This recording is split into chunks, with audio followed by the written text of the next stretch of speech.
Alrighty, everything is not quite fixed yet, but this is why we have our stuff to begin with.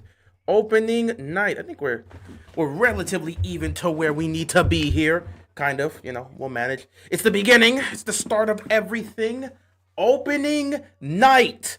Here we go. It is time for some NFL football.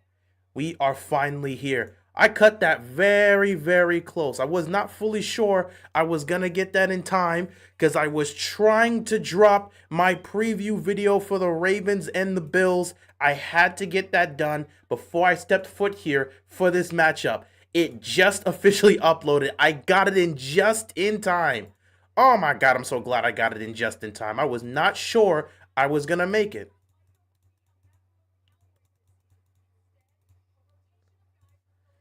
Anyway, ladies and gentlemen, boys and girls, children of all ages, it is time. We are back. Opening night of the NFL season is here. For the next 6 months, we are dedicating our time to this sport. Oh, God. If you enjoyed your vacation, hey, man. Welcome back. If you missed football throughout your vacation, you are so happy. But my fellow sports fans, my fellow NFL fans, my fellow football fans, we're back. The next 6 months of our lives will be dedicated to talking football and locking in on our teams in terms of their chances to win a Lombardi trophy. It's here. It's time, we're ready, and it looks like the Cowboys will be getting the ball first. Everyone expects this to be a blowout. Everyone expects the Philadelphia Eagles to dominate. We are going to find out here. Here we go. Kickoff has begun. Opening night for the NFL season has officially kicked off. The NFL is back, and here we go. Nice return to start off this opening drive for the Dallas Cowboys. And here comes the offense. Here comes the offense.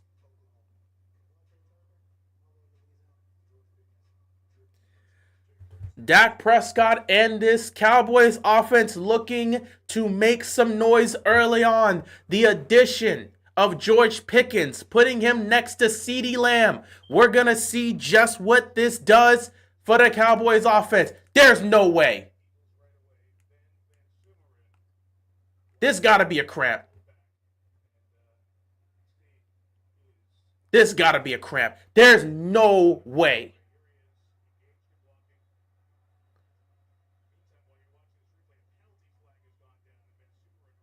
There's no way. The season just kicked off and somebody's already injured. And there's a flag on the play.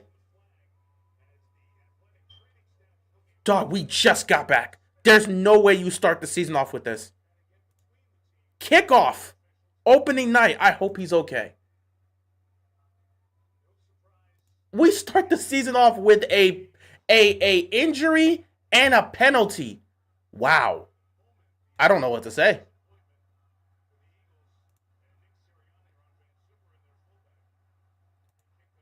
I hope he's okay. I really do hope he's okay.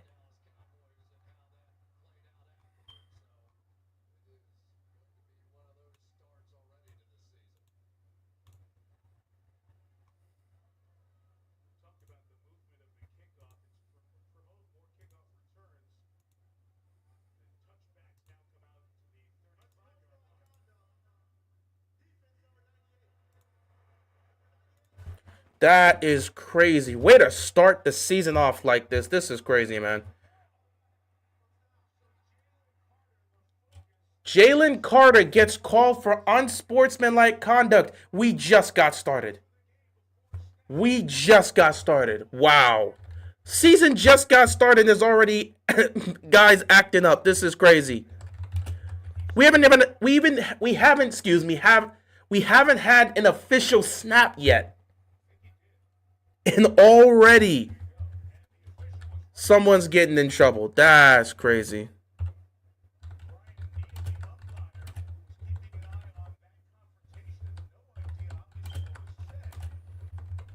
I just got started.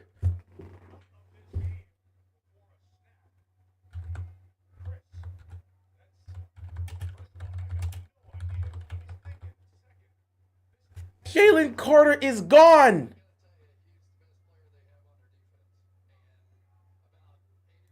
The season, we haven't had a full snap. The season just started. The game just started, and Jalen Carter's out for the game. Arguably their best defensive player, the guy responsible for making the biggest play in the divisional round against the Rams, he's gone for the rest of the game. We just got started, and Carter just got ejected. And then the Eagles, the Eagles, within the span of no snaps in an opening kickoff, they just lost their fullback. They just lost 2 players for the game, and a single snap has not occurred. Oh my goodness. That is the worst. I don't think I've seen something like that before. I have not. Jalen Carter got kicked out. He got kicked out. They just ejected Carter from the game. He's done for the night. Jalen Carter's out for the game. There hasn't been a snap yet, and he's gone. What a crazy start to the season. 1st and 10 here for the Cowboys. Javonte Williams is going to start things off with a nice run. Looks like he picks up about 7 yards. 2nd down coming up here for the Cowboys. This is insane. The game just started. We literally just started.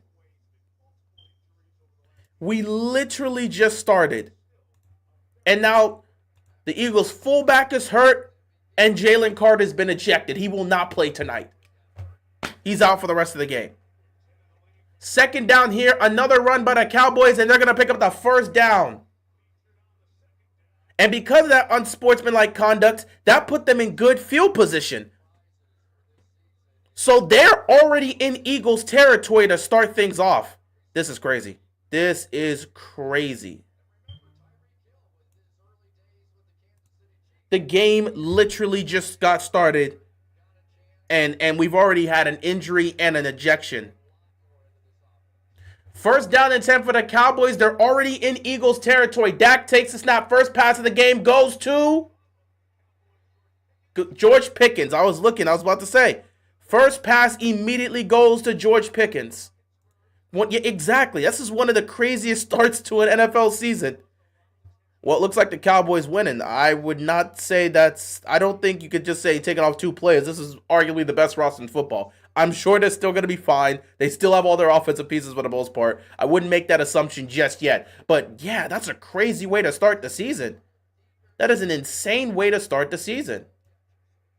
2nd down and 4 here for the Cowboys. Dak under center. He's going to hand the ball off here. And he's going to run up the middle. Williams is getting some nice runs here. I think he's either close or he picks up the 1st down. Are they going to give him that extra yard?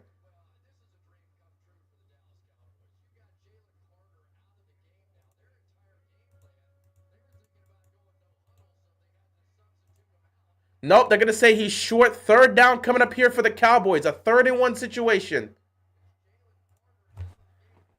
This is crazy. Your best defensive player is just out of the game to start the season off. 3rd and 1. You could just run this again. They don't have Carter there. And the Cowboys are going fast. Here we go. Play fake. Dak. Play action. He's going to throw downfield. He's got a man open. It's caught.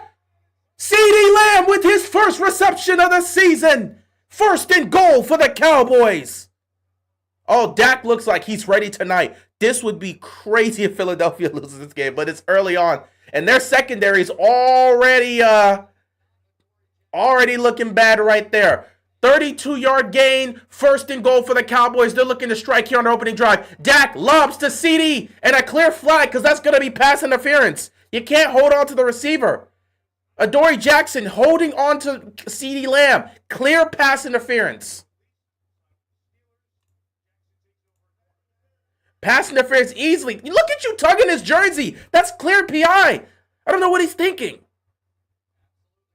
Clear pass interference. You don't even have to debate that.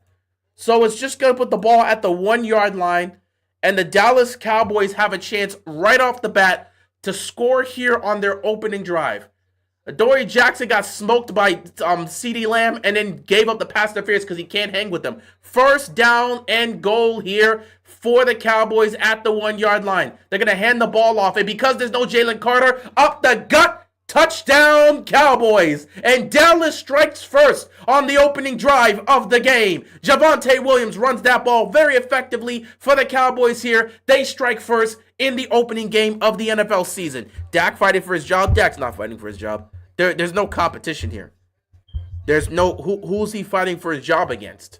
There's no competition here. Dak's not fighting for his job. This team could end up missing the playoffs. Dak's going to be back next year. He's not fighting for his job. Unless you're just insinuating that they're going to draft someone else, which, again, looking at this upcoming draft, I'm not too high on anybody specifically, but we'll see. Extra point is up and good, and just like that, Dallas strikes first on their opening drive. The loss of Jalen Carter. Oh! Did he spit on Dak? Is that why he got ejected? Let me go check this out for a second. I think he spat on Dak, and that's why they ejected him. Hold on. What? Let me see this for a second. I got to check this out. Let me care. I got to check this out real quick.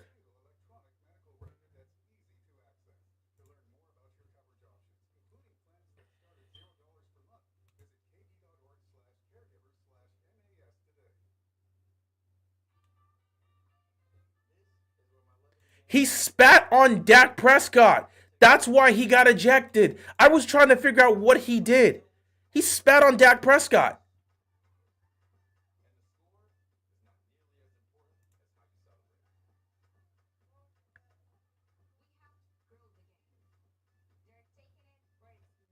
What is he thinking?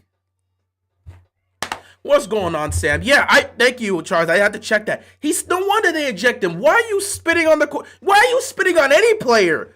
That's an automatic ejection. That is crazy. Also, ESPN just gave this news. Caitlin Clark's done for the season. She's out for the rest of the season with that groin injury. Okay, well, the Fever aren't doing anything this year, so that's a wrap. But what is Jalen Carter doing? What's going on, John? Welcome back. Eagles got cooked on that drive. There's no Jalen Carter to stop the run. Their best defensive player is out for this game because he felt the need to go act tough and spit in Dak Prescott's face. Is that worth the ejection? Yes. You never spit on a player. You don't spit on anyone in general. That's worth an ejection. That could start a major fight. That can turn into something chaotic. You don't do that. That's one of the main, that's the highest level of disrespect you could show towards a person. Spitting on someone, that's something that would get you ejected immediately. That's absolutely worth an ejection. Especially if that ends up causing a major fight. You don't spit on somebody. That's absolutely worth an ejection. Like, what is he thinking? It's just dumb to do that. Already got my pizza and Pepsi ready for tonight. Yeah, we gonna sit back and enjoy. Dallas looks like they ready to make this a game early on. Eagles, they're gonna have to respond here on their opening drive. Kickoff here, opening drive for the Philadelphia Eagles, and here come the defending champions coming on the field. Super Bowl MVP Jalen Hurts ready to stand tall here with his offense and try to put some points on their opening drive. And another flag is here. What's the flag this time?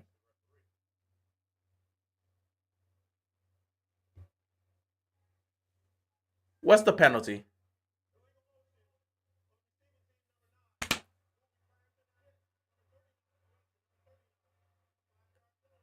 It's the second penalty on Philly. Man, they coming out here looking nasty.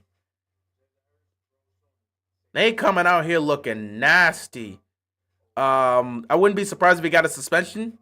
I'll leave that to the NFL if they want to take it that far. Zero self-control for a player of Carter's caliber. He should know better. Absolutely. To be fair, you shouldn't spit on people. Absolutely. But specifically not on girls or cops. That's not nice. You don't spit on anyone, too. But yeah, you are right about that. Might be overacting, but I feel like they're not repeating now after that. I don't know if that would be enough to say they're not repeating.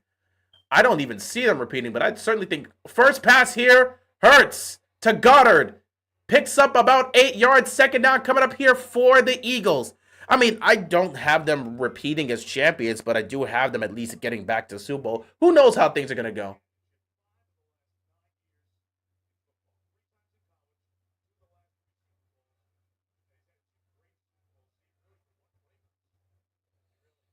Second down here for the Eagles. Hurts takes the snap, hands it off to Saquon Barkley, and Barkley's going to pick up the first down. A pickup of 3 here. Dallas has a lot to prove. I believe Kenny Clark was actually there on the stop. The new pickup for the Cowboys in that trade involving Micah Parsons. Clark comes in and makes that stop. It's a 3-yard gain, but he comes in and makes that tackle.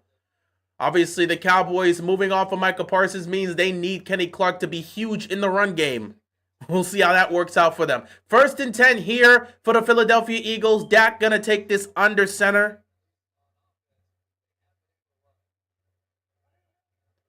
Hurts. Play action here. He's gonna fake it. Nothing's open. He's gonna take off. And Hurts is gonna slide after picking up about 8 yards. Second down coming up here for the Eagles. That play broke down and Jalen Hurts just took off. I swear we just witnessed the fastest ejection in NFL history. There may have been someone else that got ejected during the opening kickoff, but you might be right about that.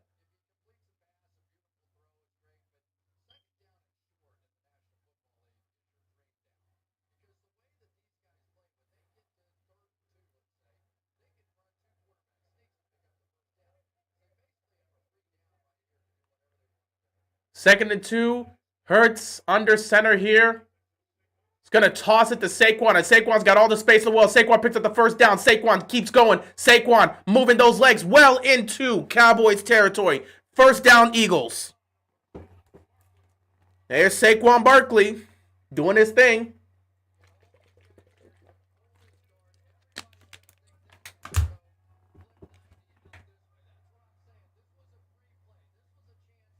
I also think Christian Wilkins got ejected once. Yeah, I'm pretty sure someone else also got ejected on like the opening kickoff. First down, Eagles. What's going on, Josh? Appreciate you tuning in. Welcome back. Welcome back. We are back here. 1st and 10 for the Eagles in Cowboys territory. Hurts takes the snap. Hurts fires across the middle. It is caught by Goddard.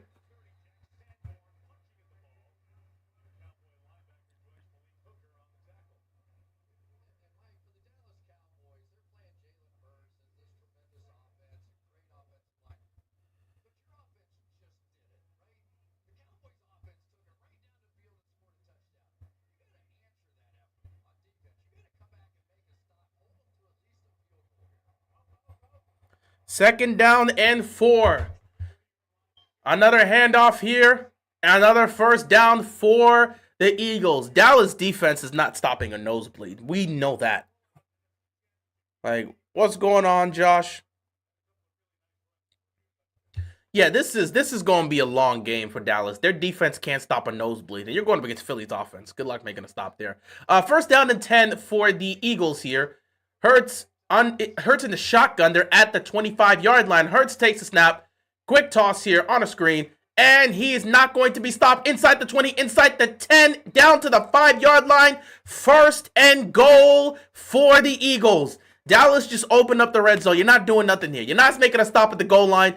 Dallas's defense is so terrible, they're not stopping a nosebleed. This is about to be a touchdown drive, smooth operation for the Eagles offense. Dallas is posing no resistance defensively. They can't tackle, they can't cover, they can't make a stop. They look poor right now, and Jalen Hurts is making it look so easy. First and goal here for the Philadelphia Eagles. Dak is on the sideline watching this nonsense happening, knowing he has to go out there and respond. First and goal. Nice handoff to Saquon. Saquon picks up about 3 yards. Second and goal coming up here for the Eagles. They could honestly run this 4 times and get in, because let's be real, the Cowboys defense is not stopping this run game. They're not stopping Saquon Barkley consistently. And if it gets down to a tush push for the opening drive, which I feel is going to be the case, we know what's going to happen. So they could just run the ball 3 straight times. They don't have to put the ball in the air. They don't have to put the ball in the air at all.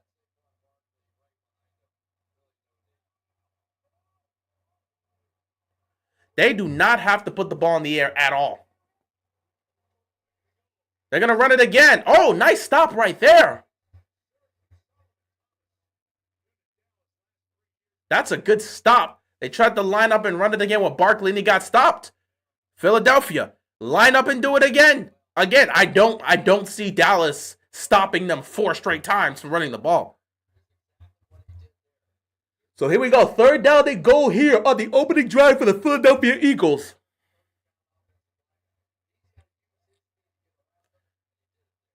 Jalen Hurts in a shotgun. They may look to pass this here. A one-on-one at the top of the screen with A.J. Brown. He may target him. He may go for a slant with Devontae Smith. Either way, Hurts takes a snap. He's looking. Nobody's going to stop him. He's going to cruise into the end zone. Touchdown, Eagles.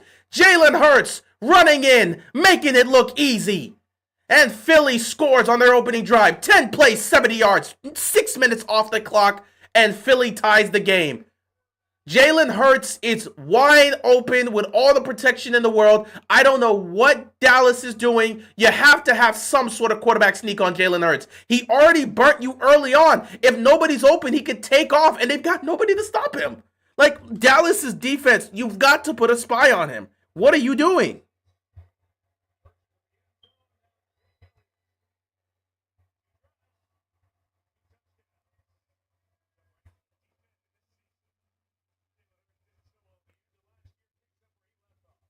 That was so easy. Is there any non-Ravens game you're looking forward to this season? Oh, plenty. I like a lot of the divisional matchups that's happening. I like a lot of the divisional matchups that are going to be happening. But in terms of week 1, I could look at tomorrow. It's going to be fun. Chiefs and Chargers is definitely a game I'm looking forward to. There's actually a lot of good gems in week 1. Let me pull up the schedule again. In terms of week 1, there's a lot of potential. I think they cooked in week 1. You have this game here, which, I mean, we still expect it to be a blowout, but let's see if Dak can keep up, which, I mean, against the Eagles, he's done a good job in keeping up. But you know how it goes. Anyway, let me not scoreboard. Yeah. So yeah, we got Chiefs and Chargers tomorrow, which I'll be here for that. That should be fun. Bucks and Falcons, Bengals, Browns. That could low-key be an interesting one. Raiders and Patriots, Cardinals and Saints. Steelers and Jets should be one you should look out for, especially because we want to see what Aaron Rodgers does as a Steeler. Giants and Commanders could be interesting. Panthers, Jaguars, Titans, Broncos. Niners, Seahawks. I'm looking forward to Niners, Seahawks. I have to see what the 49ers are. Are they officially back? Those injuries. Lions, Packers is a must-watch. Lions, Packers. The division is coming down to those two teams. Early on week 1, you can set the tone and take an early advantage against your fellow opponent. Lions, Packers is must-watch on Sunday. That's a 4:25 game. And guess what? Look at this. Look how they cooked here. Hold on. Look how they cooked here for some of these later games. 4:05, Niners, Seahawks. 4:25, Lions, Packers. 4:25, Texans, Rams. Sunday Night Football, Ravens, Bills. I mean, they cooked in week 1. This is beautiful. I mean, this is lovely. You've got a lot of games people would want to watch for week 1 right off the bat here. There's so much to watch. There's so much to watch for week 1. And I'm excited. I'm very excited to see how this is going to go. Because they're cooking out here with some of these plays, man. They are absolutely cooking out here. It's a beautiful thing to see. Beautiful thing to see. Absolutely beautiful thing to see.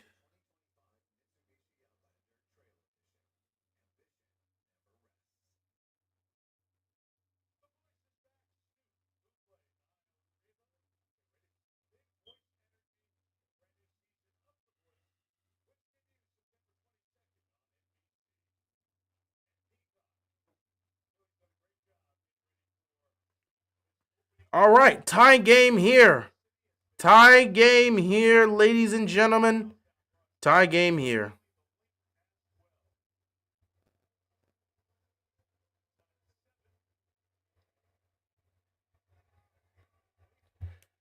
Seven game here, and the Cowboys offense gets the ball back.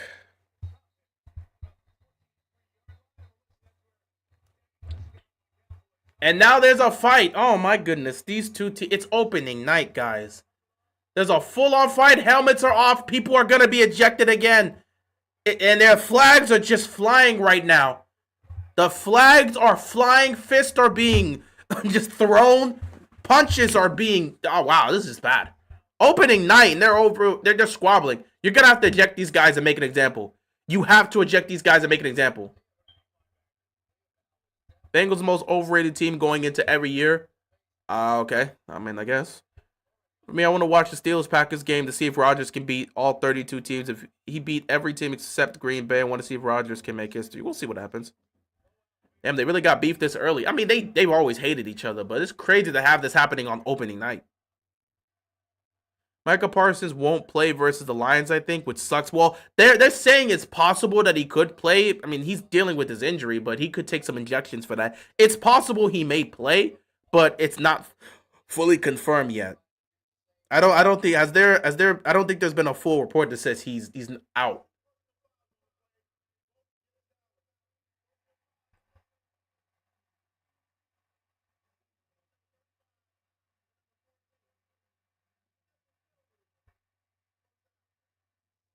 Two personal fouls, unnecessary roughness calls on the Dallas Cowboys. They had two Dallas Cowboy players on the special teams that committed those penalties. That's going to push them back heavily. They're going to start at their own goal line.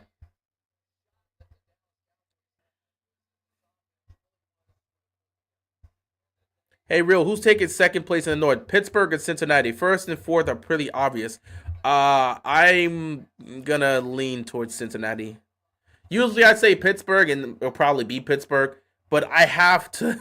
I'm leaning a bit towards Cincinnati because they were very close to making the playoffs last year, even with their defense being that terrible. Their defense is going to be just as bad, and their offense is probably going to be just as good. I still think Cincinnati, they're going to have a chance. I think it just depends on how they face off against Pittsburgh head to head.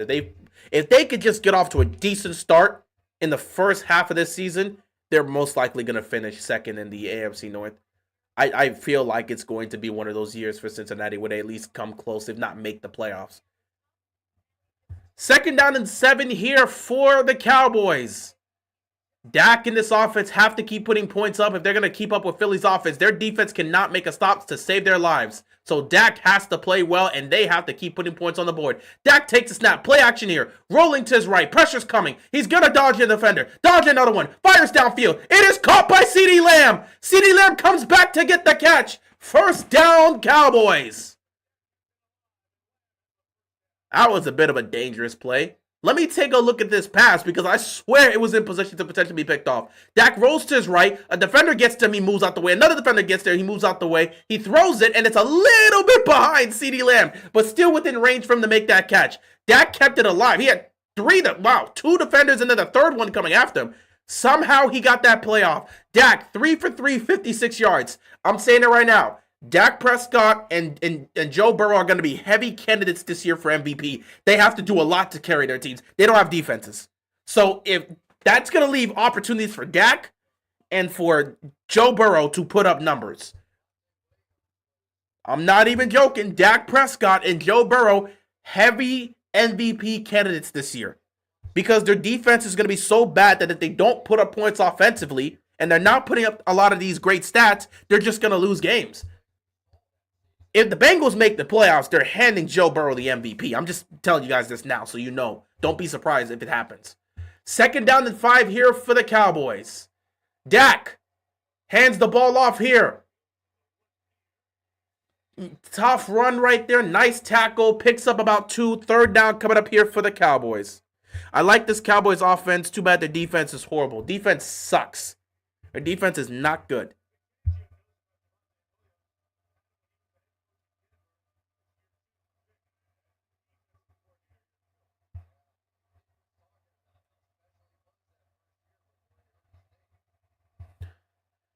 Third down and 2 for the Cowboys. Got to pick up this first down. Hell, with the amount of pressure you're on, you may want to look to go for this if you can't get it. Dak takes a snap. He's got time. He's looking. Nothing's open. Fires down the middle of the field. It's caught. CeeDee Lamb is open again. Inside the 30. And he's going to get dropped there. The Cowboys continue to move the ball. Once again, Philadelphia cannot stop CeeDee Lamb. He continues to cook. Another first down here. Now they're in Philadelphia territory. Wow. Great protection by the offensive line, and you just have CeeDee Lamb streaking across the middle of the field. Adoree Jackson's getting cooked. What is he doing? He's getting cooked. He can't cover CeeDee Lamb. Adoree Jackson cannot cover CeeDee Lamb. 1st and 10 here for the Cowboys. Nearly had a jump there, but it's not. Dak making adjustments. He's got to get that ball off. They got to get a snap off. They're going to get called. They barely get it off. Dak takes a snap, checks it down here. It's going to be caught. Hold on to the ball. And they're going to pick up about 2 yards. Flag on the play. We'll see what this is about. Maybe on the offense. Holding on the offense. Yep. Holding on the offense. They went too fast and then someone got caught holding. That is going to hurt them. They can't afford penalties. That's the 3rd Cowboys penalty. No, sorry, that's the 3rd Cowboys penalty of the game because they had 2 calls against them.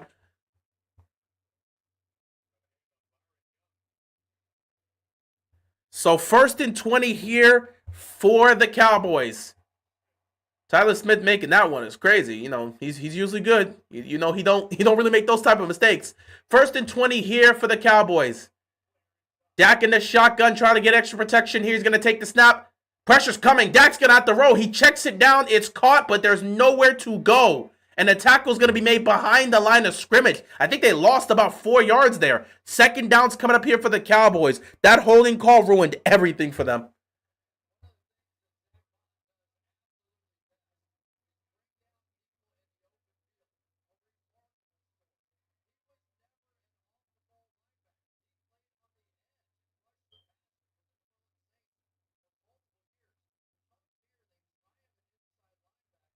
This might be what, 2nd down and 25? 2nd down and 23. A 3-yard loss on that one. They're getting to Dak with a 4-man rush. This offensive line is going to have to do a better job of protecting Dak and giving him time to throw. 2nd down and 23. Deep drop back for Dak. Dak's going deep. He's got a man one-on-one. It is dropped. But a flag is in. He was looking for George Pickens. Pickens couldn't make the catch, but a pass interference call is going to be called on the Eagles secondary. Man, they are getting burnt. Pass interference on the defense. Philadelphia's corners right now are not doing a good job. Mitchell just got beat here, and he just held. He literally held his jersey. George Pickens had a step. He could have made the play. He gets his jerseys hurt. Both corners are getting beat. Their DBs are getting smoked right now. Philadelphia, their secondary is going to have to get it together, and it makes it 10 times harder because they don't have Jalen Carter. If Carter's here, Dak is getting pressured a lot, and he doesn't have time to throw. But Dak getting more time to throw because Carter's not there is going to make it easier for him to abuse the secondary. Play fake again. Dak's rolling to his left. Rolling, firing. Incomplete. He was looking for Tolbert. Incomplete. 2nd down coming up here for the Cowboys.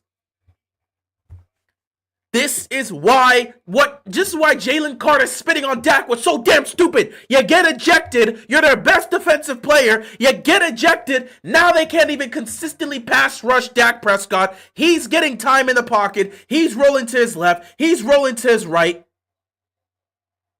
He's getting all the time in the world. And this secondary is getting cooked right now. 2nd and 10 here for the Cowboys. 45 seconds left in the 1st quarter. Dak's going to hand the ball off here. And they're going to be able to get a great, look at this run. 1st and goal. He got touched at 2 yards into that run. He got touched and the offensive line helped carry him for a 1st down. 1st and goal here for the Cowboys. Philly's defense is looking real nasty right now and they can't stop the run because there's no Jalen Carter.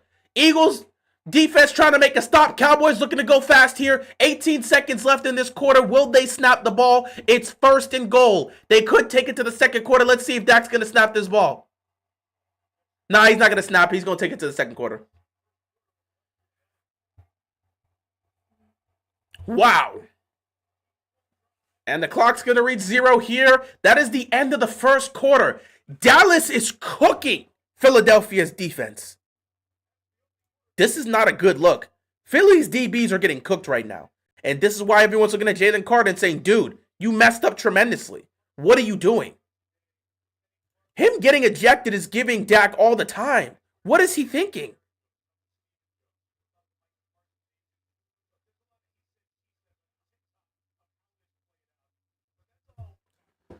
That was just bad. That was really just bad. I ain't gonna lie.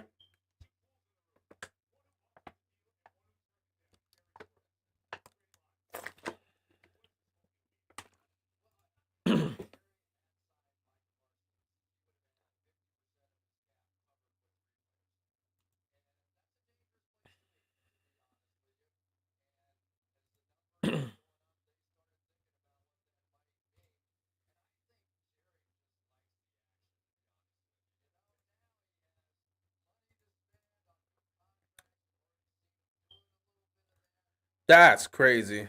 That is crazy.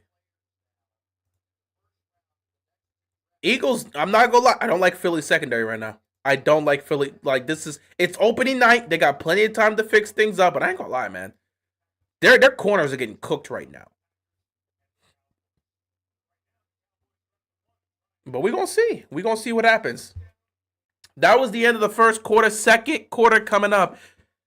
This reminds me of that Cowboys Bucks opening game in 2021. True.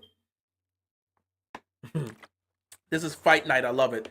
I don't like what I'm seeing from Philly's DBs. This is a concern. Obviously, we know they lost a lot of pieces and lost some coaches. Some of them went on to become head coaches like Ben Johnson. So like we're thinking there could be some level of regression, but not anything major.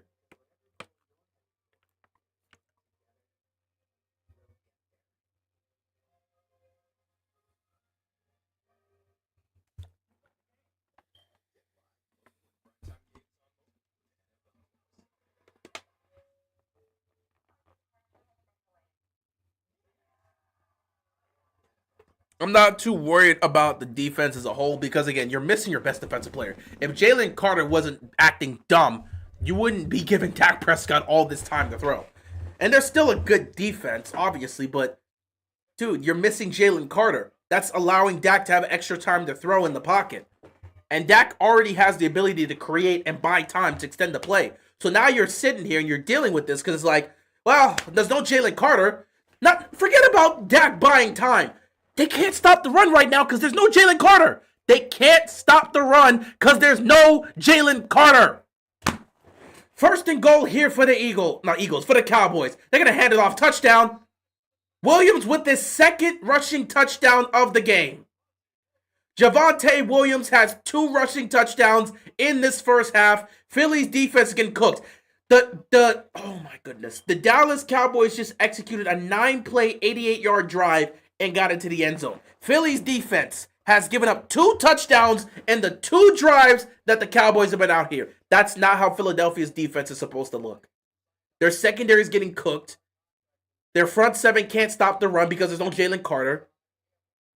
That's not a good thing. That is not a good thing. This is not the defense we know. They're getting cooked early on. And it's not like Dallas is a talentless team. Dude, Dallas got a lot of talent, obviously, offensively. The fact that they can't stop CeeDee Lamb. They can't stop CeeDee Lamb. And then George Pickens is on the other side. And they're trying to slow down George Pickens. And they can't do that. Extra point is up and good. Jalen Carter getting ejected changed the momentum of the game in the Cowboys' favor, I believe. Yeah, because all of a sudden your best defender's gone. Now you can't consistently get to the quarterback and you can't stop the run. Their secondary was already going to be somewhat of a question mark because they had lost guys post Super Bowl.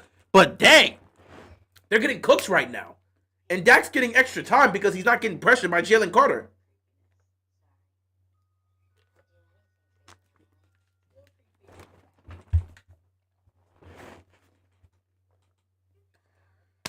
Jalen Carter just messed himself up tremendously. Just such a dumb thing to do. Just such a dumb thing.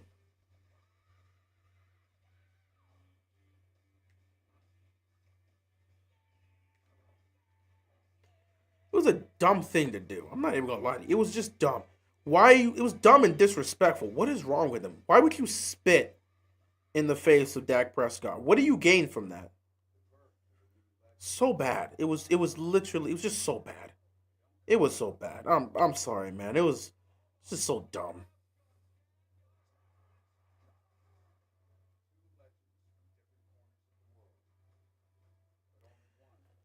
14-7 game here for the Dallas Cowboys. They have the advantage. Philadelphia's offense getting ready to come on the field to try to tie the game. No Jalen Carter, no defense. It looks like that right now for the Phillies defense. Suddenly, Javonte Williams is the next Ezekiel Elliott. I mean, he's just running the ball well. And I can't say suddenly, there's no Jalen Carter. There's no Jalen Carter, so they're not stopping the run. When you're the best defensive player on your team, you can't be doing what this guy did. You can't get yourself ejected doing something dumb. They need you out here. Now they can't stop the run. There'll be some overreactions based on how Philly's defense is performing so far. But when you're missing Jalen Carter, I think it's clear as day that there's going to be a noticeable difference. They're not going to be able to consistently stop the run, and the quarterbacks are going to have a tick more time in the pocket to be able to extend plays and find someone downfield. Also, their DBs are getting cooked right now. That's something they'll have to work on as the season goes on. Cowboys know they have to win this game. Giants is not easy win, and if they go 0-2 in the division, this season will be on life support. Yeah, they can't afford to lose to Philadelphia, and obviously they can't afford to lose to the Giants. But they also got Sunday Night Football Week 4 against the Green Bay Packers. That's another game you don't want to lose.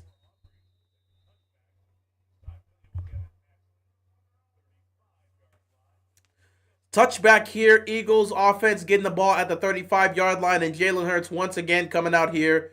Just got to lead his team back down the field and put some points on the board. Right now, no defense is doing anything significant. Not a single stop's been made.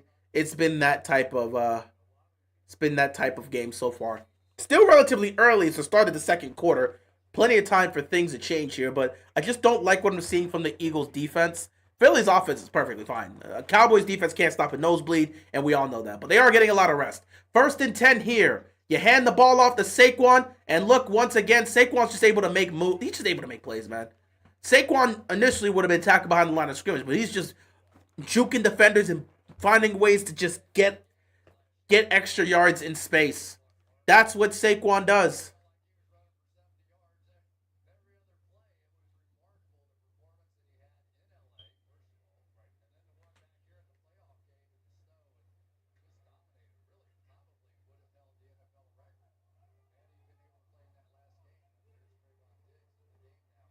Second down and 4. Dallas, if you want to make a statement, your defense is going to have to do a better job against this Philly offense. Empty backfield here for Jalen Hurts. He takes a snap. He's looking towards his right. Fires. There's Devontae Smith. Caught. First down, Eagles. Again, if Dallas's defense wants to make a statement, they're going to have to make a stop here. First down, Philadelphia. The Eagles offense continues to make plays and continues to move the ball. I believe they're actually in Cowboys territory now. Are they at midfield or at Cowboys territory? No, they're still in their own territory. They're not at Dallas's territory just quite yet. But 1st and 10 at the... Let me see. They're at their own 46-yard line. 1st and 10 at the Eagles' 46-yard line. Hurts takes the snap, hands the ball to Saquon. Saquon just... Oh my goodness! Just juke the defender right there. Another play where the defender should have got him behind the line of scrimmage, but Saquon is too quick, jukes the defender, and picks up 5. He should have had a loss for 3. That's just Saquon Barkley being great. The play has to be made here. He's right there. You could tackle him for 3 yards, and you don't do it, and he picks up another 5+. You can't, look at that. Ooh, you got to go make that tackle. Second down here for the Eagles. Hurts in the shotgun here. Hurts. Drop back. Looking towards his right. Again, gets it to Dallas Goedert. Goddard's going to pick up about 3, maybe 4. Third down coming up here for the Eagles. Dak Prescott right now is looking nice. I mean, this offense is looking nice. The Cowboys are looking nice, and they're getting in the end zone. That's all that matters. They're putting points up on the board. I don't think Dallas is going to struggle to score the ball. They're going to struggle defensively. That's why I think Dak Prescott could find a way to get himself an MVP-type season if this is going to continue, because their defense is not good enough to make stops consistently.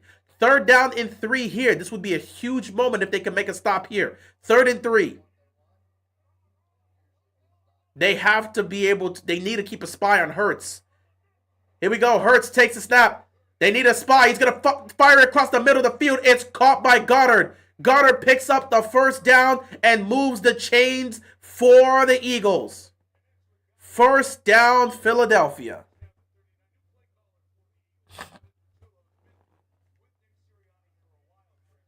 So yeah, Dallas is just unable to make stops right now. In Philadelphia, they're just moving the ball right now. Their offense has no issues. This could be a shootout on Thursday Night Football. Opening night here, this could be a shootout. Jalen Hurts is 5 of 5 for 30 yards passing right now.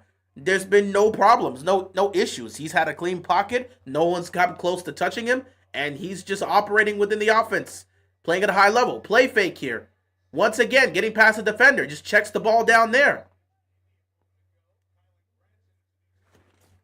Short completion here. Second down, I think they picked up about 1 yard. Second down coming up here for the Eagles.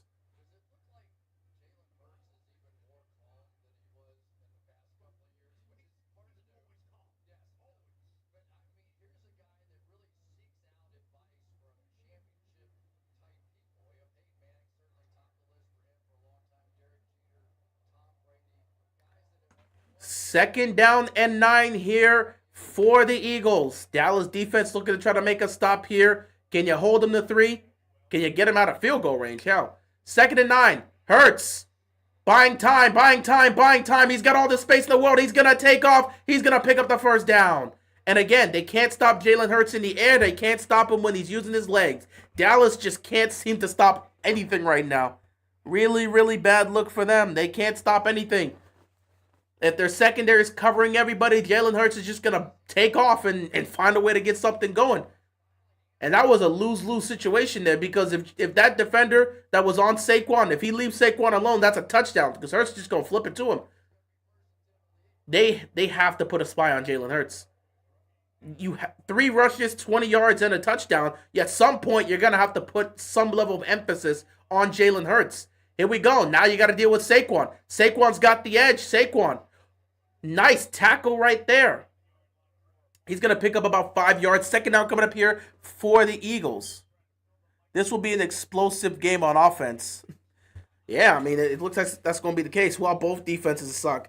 Philly's defense right now has to get themselves together. We knew Dallas' defense sucks. We already knew that Dallas had a bad defense. We knew that immediately.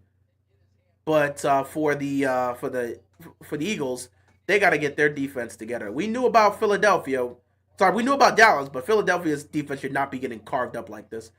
Saquon Barkley's looking good as well. Second down coming up here. Hands it right back. Another handoff here.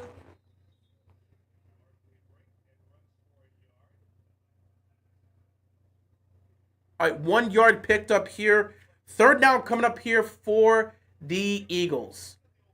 Dallas has to make a stop before it's a field goal.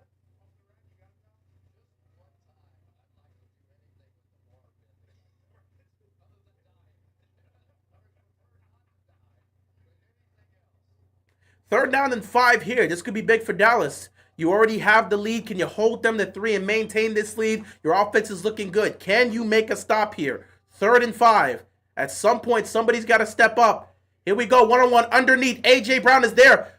Hurts trying to buy time. Hurts using his legs. He's going to step up. Hurts. He's going to pick up the first down. Inside the 10. First and goal.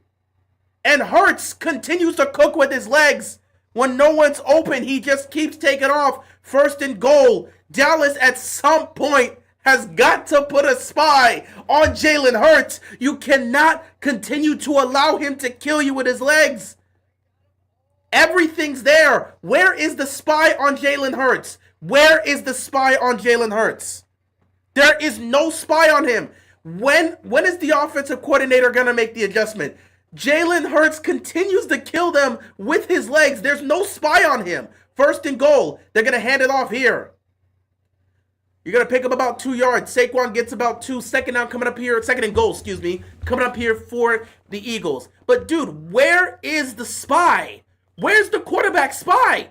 How many times are you going to watch Jalen Hurts kill you on the ground? When nobody's open, he's going to take off. There has to be a spy on him. Somebody's got to make the adjustment. the offensive coordinator, not the offensive coordinator, the defensive coordinator, excuse me, has to make the adjustment and say, we got to put a spy on Jalen because we're running good coverages, we're standing tall, but he's just getting out of the pocket and killing us with his legs. 2nd and goal right here. Here we go. Hurts takes a snap. He's looking towards his right. Now he looks towards his left. He's buying time. He's buying time. He's going to take off again. Can he get there to the end zone? Touchdown, Eagles. That's 2 rushing touchdowns for Jalen Hurts. They can't stop him. Where's the quarterback spy? Where is the quarterback spy? At some point, you have to put a spy on Jalen Hurts. And Trayvon Diggs is talking to Jalen Hurts for no reason, and Hurts could not care. He couldn't care less what Diggs got to say to him. At some point, you got to put a spy on him. That's 2 rushing touchdowns for Jalen Hurts. He's killing them on the ground tonight. Jalen Hurts is dominating this Cowboys defense. He's just dominating them. It's embarrassing. This is so easy for Jalen Hurts. He's cooking. 2 rushing touchdowns for Jalen Hurts. The man is cooking right now.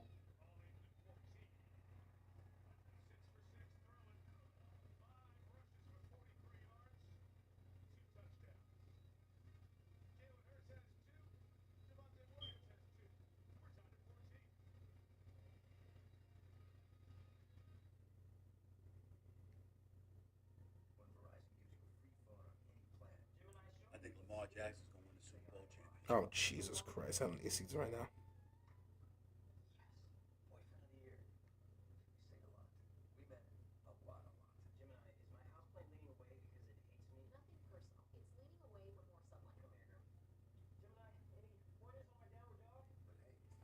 Jalen Hurts is just killing them with his legs.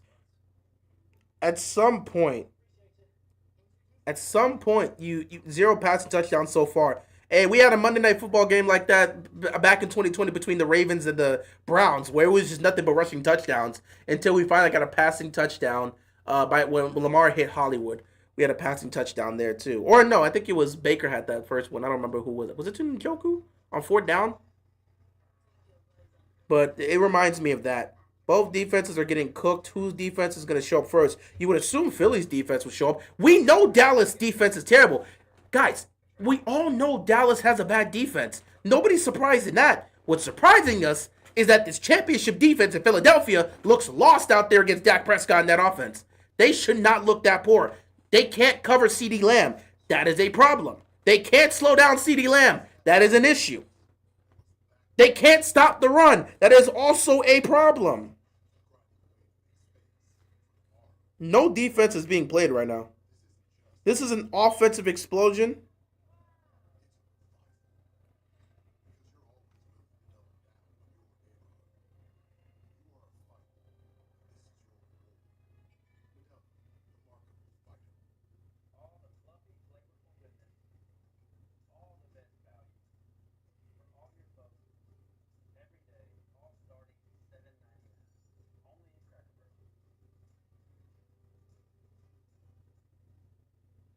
This is pathetic.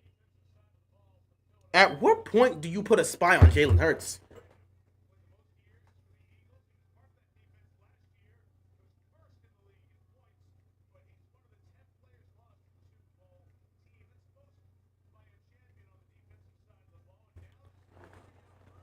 Ah, boy, this is gonna be a whole thing, man. I'm not gonna lie. Philly's gonna have to fix their defense up. Their offense is perfectly fine. They're operating like a full-on machine. Though I don't know if you can get past this with Jalen Hurts just dominating on the ground. There's gonna be a lot of teams that are gonna put spies on Jalen Hurts and not allow him to take off. Dallas defense sucks, which is why Jalen Hurts is able to do that consistently. But again, you still got plenty of weapons. AJ Brown and Devontae Smith is still there. You're still good. Look at him.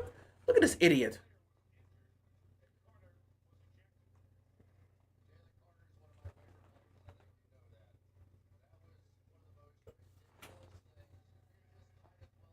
First and 10 here for the Cowboys. Let's see. This could be one of those Thursday night games that just goes on to be a straight-up shootout.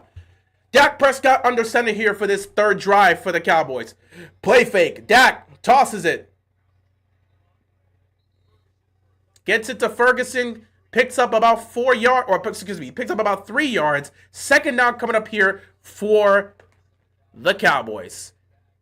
And Cowboys, they're going fast, man. Philly's defense just seems lost out there. They can't consistently get to Dak. Dak continues to roll. He's rolling to his left, rolling to his right. He's getting the ball out quickly. And when he does it, he buys enough time to find someone open. They can't seem to cover CeeDee Lamb right now. And they know if they put too much emphasis on CeeDee Lamb, George Pickens is going to make a play. And that's a concern. Here we go. 2nd and 7. Dak, again, fires. This time you get it to Tolbert. Not Tolbert, Turpin. Excuse me. Look at this. They can't stop anything. What is this secondary is bad. What is this secondary doing? They're just getting beat right now. Yeah, Turpin just look, that's just easy. That's a good design play. They're already playing soft on the zone. It's one of those design plays, just soft on the zone. I'm not going to sit back and say too much. Dak Prescott, 7 to 8, 98 yards passing. Looking good so far. But, I mean, these are just design plays. You're getting guys open here. But Philly's defense has to do a better job. Dallas is going to call a timeout here. So we are tied at 14 apiece. Both quarterbacks have been looking good. Both offenses are looking good. Both defenses have been getting burnt. That's basically what we've seen so far during this first half.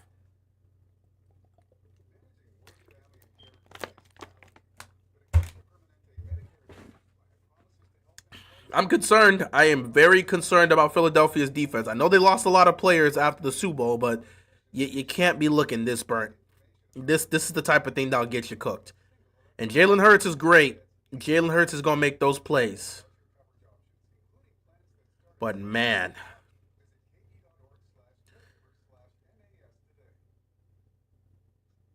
I can't even lie to you, man.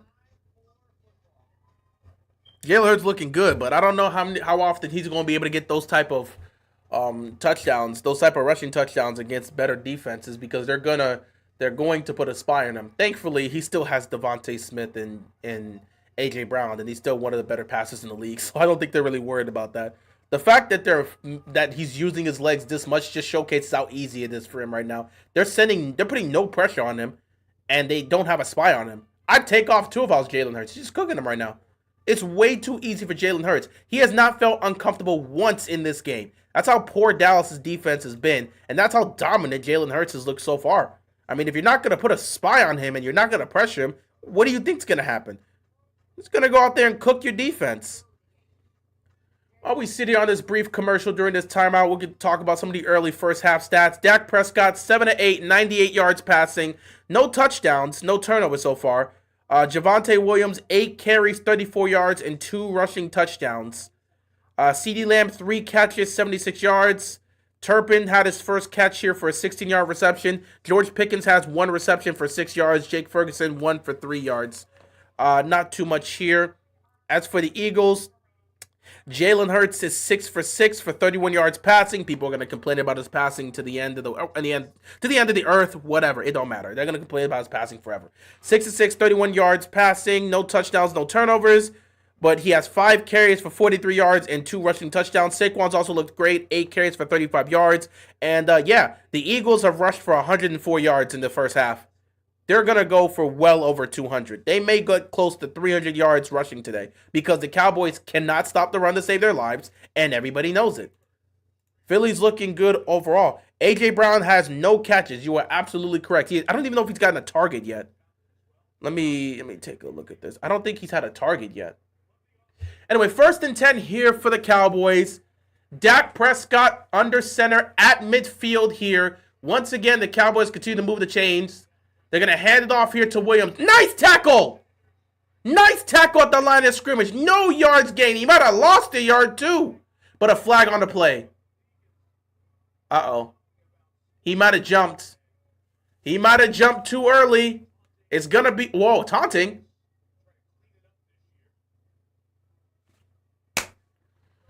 Oh, for God's sakes. Oh, Jesus. These taunting plays are terrible. 1st down, Dallas. Really? For taunting?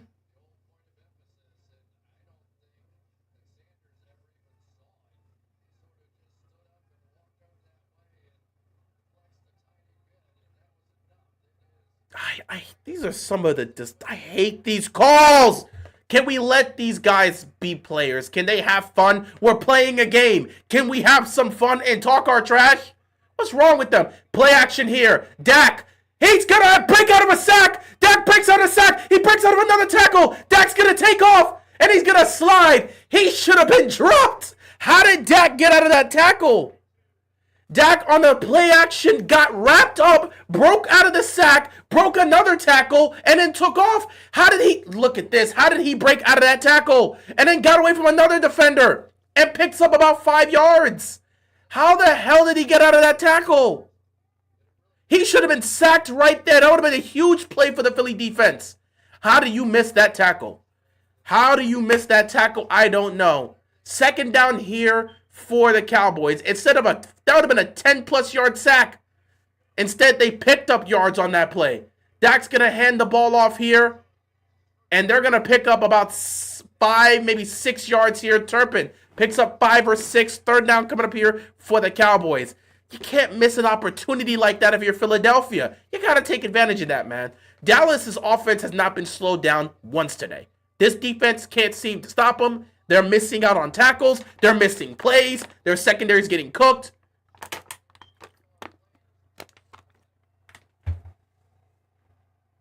It's not a good thing. Third down and 2 here for the Cowboys. They're at the Philly 30. They're at the Philly 26-yard line. No, sorry, 27-yard line. Dak hands the ball off. First down. They can't stop the run. Javonte Williams continues to cook. He's got 2 rushing touchdowns, and with the way things are going, he might have a third. 3:20 left to go in the first half. Philly's defense can't stop anything. Dallas's offense has been a machine, and they have been cooking so far in this first half. 1st and 10, Dak in the shotgun. They're at the Philly 23-yard line. Dak making some adjustments at the line of scrimmage here. It looks like he may be changing up the play. Here we go. Dak takes the snap, fires across the middle of the field. It is caught by CeeDee Lamb on the slant. Oh, he dropped it. Incomplete. They said he dropped it. Incomplete. Second down here for the Cowboys. They said he dropped it. Oh, he did. He dropped that one. Yeah, CD, you got to catch that one. You got to catch that one. 2nd and 10 here for the Cowboys. 2:49 left to go in the first half.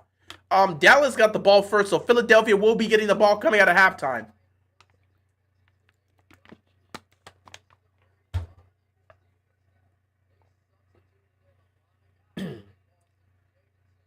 Dak takes the snap, fires downfield. It's up in the air. Oh my God. Philly can't take advantage of anything. Nearly intercepted. The ball gets batted in the air and nearly gets picked off, but for some reason, Philadelphia's defense can't do anything. Oh my goodness. Dak guns it. He tries to force it to CeeDee Lamb. The ball gets tipped in the air. It should have been picked off. Oh, it's a near interception. You had the opportunity there, and he just can't make it. It's not an easy catch on that interception, but he just couldn't make it. However, 2 opportunities there, 2 drops. Dak actively forcing the ball to CeeDee Lamb on back-to-back passes. Not what you want to see. Philly's defense can at least make a stop and force them to kick a field goal here. 3rd down and 10. Deep drop back. Dak's got time. He floats into the back of the end zone. Incomplete. No flag on the play. They're going to settle for 3. Let me take a look at this.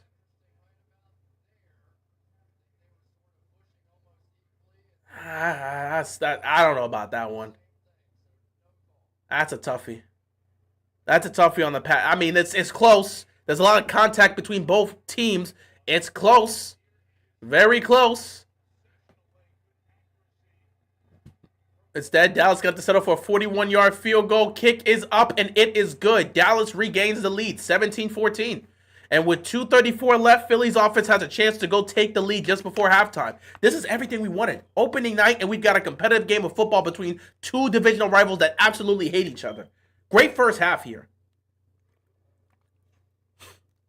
Brian Schottenheimer in his first game is coaching like Andy Reid. It's looking great out here. This offense for Dallas is looking great out here. You just have to make those plays. You had a catch that a pass that should have been caught. And then you had a near interception on the disaster.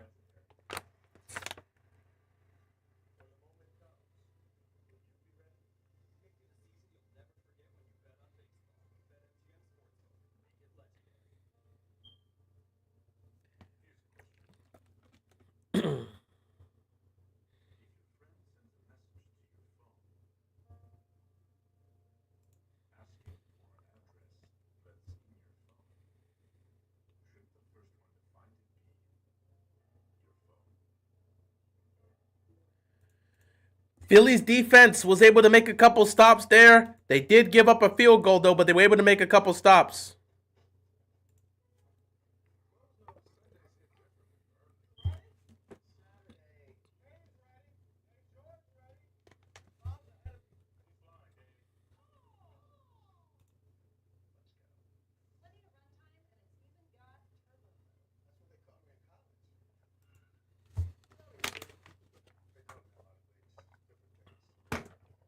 All right, Philly's defense has got to do a better job. They at least made a stop here. You make a stop, you give up 3 points. You'll take it. With 2.5 left, Philadelphia has a chance to go take the lead before halftime. If you're Dallas defense, you got to show something at this point. I'm not even joking. If you're the Dallas Cowboys, your defense has to show you something before halftime. So far, Dallas has scored on all 3 of their offensive possessions in the first half. Philadelphia, we're about to find out if they can do the same here. 17 points in the first half for the Cowboys. That's pretty damn good.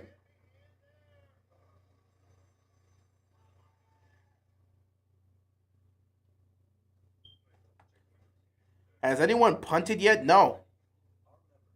No. What's going on, Joshua? Jalen Carter's an idiot? Yeah, he just did something so dumb.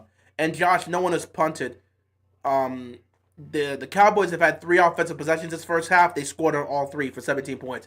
Philadelphia's had 2 offensive possessions. They scored on the first 2. Now they're about to take their 3rd offensive possession of the half just before halftime. 2.5 left to go in this game. Philadelphia is going to look to try to take the lead just before halftime. They do get the ball. Oh, a muff punt. A muff kickoff. He dropped the ball. Not what you wanted here. Now your offense starts at the 20. Mental mistake there on special teams. Just drop the ball on the kickoff. No one's shown up on defense for the most part. It's been that type of game. Defense. The problem with Dallas's defense hasn't even been the secondary tonight. Think about that. The secondary's actually done their job. Their problem is they can't stop Jalen Hurts from taking off. Jalen Hurts has 2 rushing touchdowns here in the first half. They cannot stop him from scrambling. So they can't stop the run consistently, and when Jalen Hurts takes off, it's over. At some point, you look at the defensive coordinator acts. Are you going to put a spy on Jalen Hurts or not?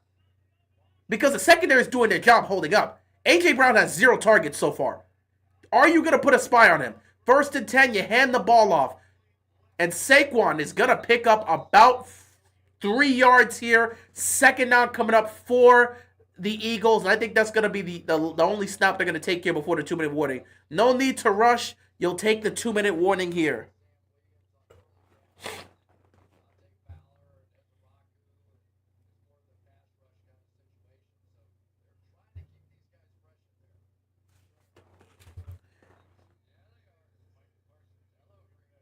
And there is the 2-minute warning. Dallas up 17-14. Actually looking good offensively, looking incredibly poor defensively. My thing about Dallas is, when are you going to make the adjustment? You understand that Jalen Hurts right now is killing you through the ground. They're not even airing it out. We just mentioned it. Jalen Hurts, 6 of 6, 31 yards passing. He's not airing it out. Devontae Smith has 1 reception, and A.J. Brown has 0 targets so far. 0 targets for A.J. Brown. They're not even throwing the ball to him. They're not killing these guys through the air. They're killing them through the ground. And it's mostly been scrambles from Jalen Hurts. So if you're Dallas, you got to put a quarterback spy on him. It may not completely stop him, but you got a better chance to get him when he's extending the play in the pocket if you got a spy on him. I don't know what they're doing. I don't know what Dallas' defense is doing. They're trying to lose the game. That's what they're doing. They're not trying to help out at all. With Dak Prescott and this offense executing the way they've executed in the first half, you've got to at least make some sort of stop if you're Dallas' defense. You have to. 17 points in the first half from your offense.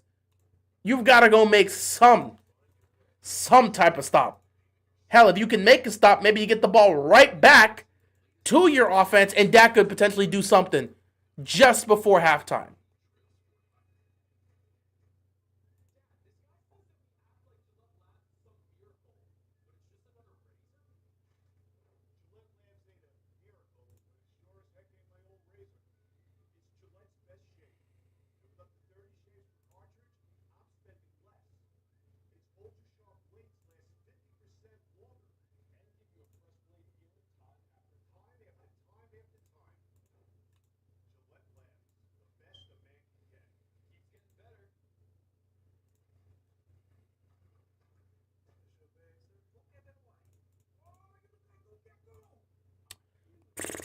A lot of the guys I ended up picking. Yep.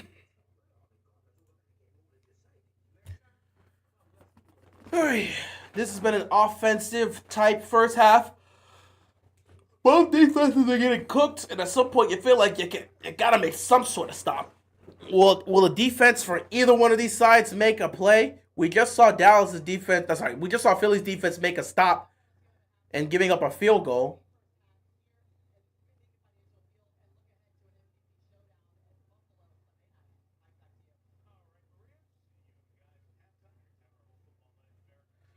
All right, here we go.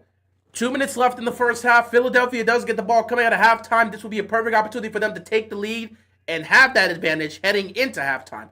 2nd and 6. Once again, here comes Hurts. Now you put the pressure on him, and he's got to throw it away. First incompletion here for Jalen Hurts. But that's what you have to do. If you're Dallas defense, you got to put some pressure on them. But you've got to have somebody ready for this guy to try to take off. You can't let Jalen Hurts get out of the pocket. He's too dangerous. And if you keep letting him run, he's going to kill your defense. 3rd down and 6. Now you're Dallas's defense. You have a perfect opportunity to get the ball back to Dak Prescott on that offense and see if they can put some points on the board to extend their lead before halftime. This is a huge moment for the Dallas defense. Can they respond? 3rd down and 6. Hurts takes the snap. Pressure is coming. He's going to fire downfield. He's got a man. Can he hit him? He's hit him in stride. Perfect throw. Perfect throw by Jalen Hurts. Huge play! Beautiful throw by Jalen Hurts. 51-yard reception here. That was a beautiful throw. Oh, my goodness. Now you get to go quick. You got a chance here. Dallas's defense is lost. You got to take advantage of this opportunity. Hurts looking. Checks it down. Oh, Saquon dropped the ball. Incomplete. 2nd down and 10 here is going to stop the clock at 1:16. That was a perfect throw by Jalen Hurts. One thing people don't give this man credit for is his deep ball accuracy. I mean, the guy can sling it, and he is on target with a lot of those passes. You can talk about, oh, he's got the talent in receiving. You still got to get the ball to these guys. And this guy is accurate down the field. Now, he doesn't throw a lot of deep balls, but when he does, he usually connects. 2nd down and 10 here for the Eagles. They're at the Cowboys' 27-yard line. Hurts takes the snap. He's looking towards his left. He's going to check it down towards his right. Saquon beats a defender one-on-one and drives to pick up 8 yards. 3rd down coming up here. Maybe it was 7 yards. 7 or 8 yards. 3rd down coming up here. 1:09 left. Dallas defense trying to make a stop. Dak Prescott on the sideline, watching in anticipation and hoping his defense can make a stop and get him the ball back just before halftime because they know Philly gets the ball coming out of half and they've got to get some points up potentially if these guys do ultimately score. Philadelphia is perfect on 3rd downs. They're 4 for 4 today on 3rd downs. Here we go. 3rd and 2, empty backfield here for Jalen Hurts. He's going to take the snap. This is a quick throw. You look towards your left. It's right there. Saquon makes the catch and gets out of bounds. 1st down, Eagles. Like I said, it's a safe throw. It's a quick throw. You just get it out there. Dallas's defense is playing soft on that play. They're playing a zone. You got a shot right there. You check it down to Saquon and you just pick the ball and pick up the 1st down. 1:04 left to go here. Philadelphia still has all 3 of their timeouts, and Dallas has 2 timeouts left. They're hoping they can get the ball back, before halftime, especially because the Eagles are in range. They are in the red zone. They're at the Cowboys 15-yard line. 1st and 10 for the Eagles. 104 left to go here. We're going to see, can somebody make a play, or is Philadelphia getting in the end zone? Hurts. He's going to scramble again. Hurts. He's got the advantage. He's going to go out of bounds. He's going to pick up about 5 yards. Whoa. That's not on any. Hold up, bro. Kenny Clark didn't push him, though. I know the fans ain't going to like it, but it was just one of those moments where he just ran into the cameraman. That was not a push. Kenny Clark did not do anything to him. He ran out of bounds. No, that's not enough. Don't tell me that's enough. Though he did touch him when he was already out of bounds. That's not enough to run into him. He just ran into the cameraman. We're not about to do that. He just ran into the cameraman. We're not about to do it. He just ran into the cameraman. He tried to get out of the way and then make contact with him. He's still fine, though. 2nd down and 5 here for the Eagles. 56 seconds left in the first half. They're going to hand the ball off, and Saquon is going to break through for his touchdown. First touchdown of the season for Saquon Barkley. 3 drives, 3 rushing touchdowns. Complete dominance by the Philadelphia Eagles. 8 plays, 81 yards, 143, and another fight breaks out. This is the 3rd fight of the game. The 3rd fight of the first half for both these teams. What is going on in Philadelphia right now? Dallas knows they can't stop the run, and they keep getting cooked on the ground. Hey. You got rid of Micah Parsons to improve the run, right?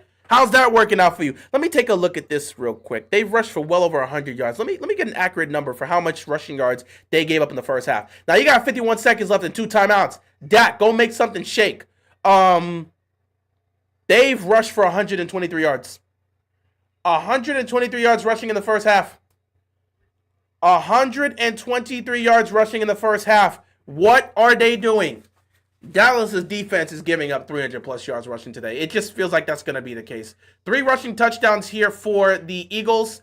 3 offensive drives for the Eagles, and all of them have resulted in touchdowns. I mean, you can't be more perfect than that. Also, that throw on 3rd down was a dime. That was a beautiful throw from Jalen Hurts. He put that on the money.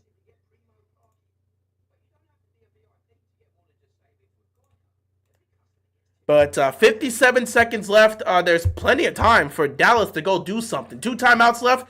Get yourself in position. If you got to get a field goal, get a field goal. But put some points on the board before halftime. Dallas has that chance. So obviously they're going to put the ball in the air. We'll see what happens.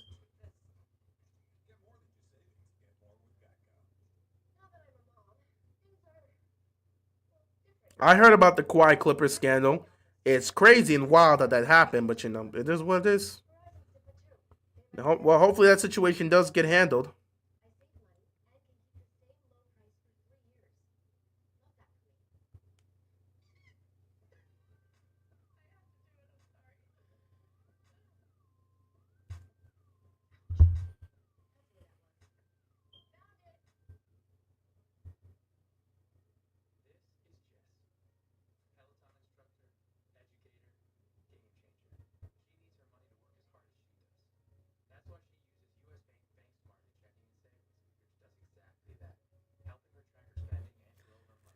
All right, man.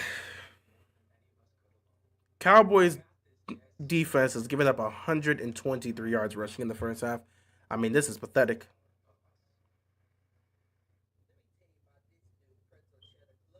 This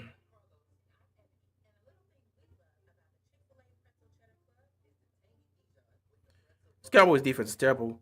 Could you explain what the scandal is in football or movie terms?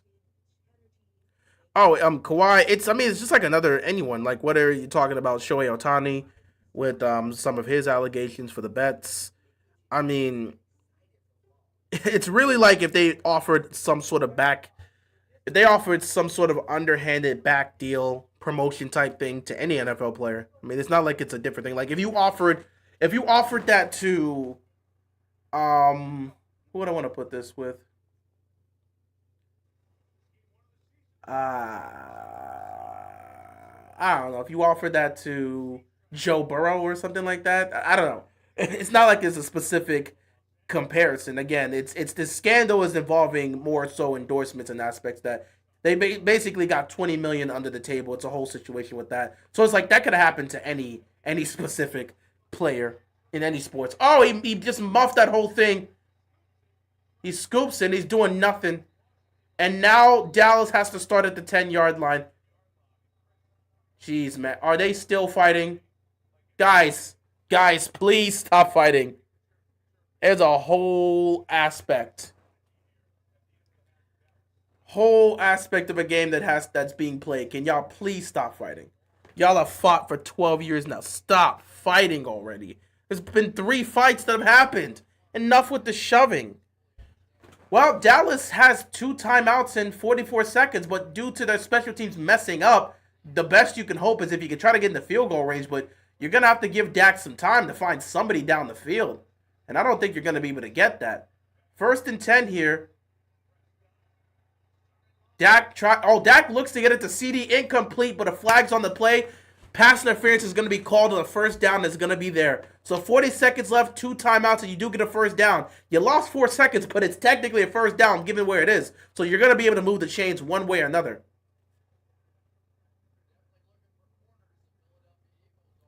Philly's DBs are going to have to step up this season. This is getting ridiculous.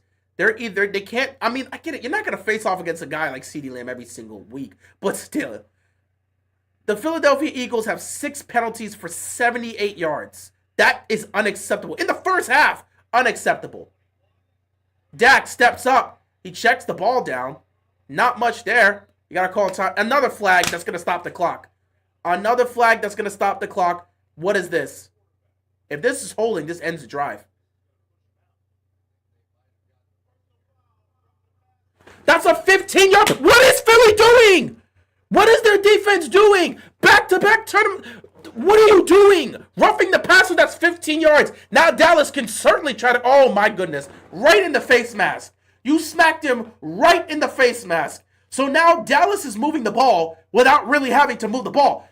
15-yard penalty. First you get pass interference that gives you about 10 yards. Then you get a 15-yard penalty that's added after that. Now they're at the 41-yard line. For 34 seconds, they can certainly get into field goal range. And they still have their 2 timeouts. They might try for the end zone here. The opportunity is there for Dallas now. You've got timeouts. Dak can execute this. Let's see if they can get to field goal range. They may have a shot for the end zone too, depending on how things go. Dak takes a snap here on first down. Dak fires. Caught. Ferguson catches it, but he's not out of bounds. They're going to have to call a timeout.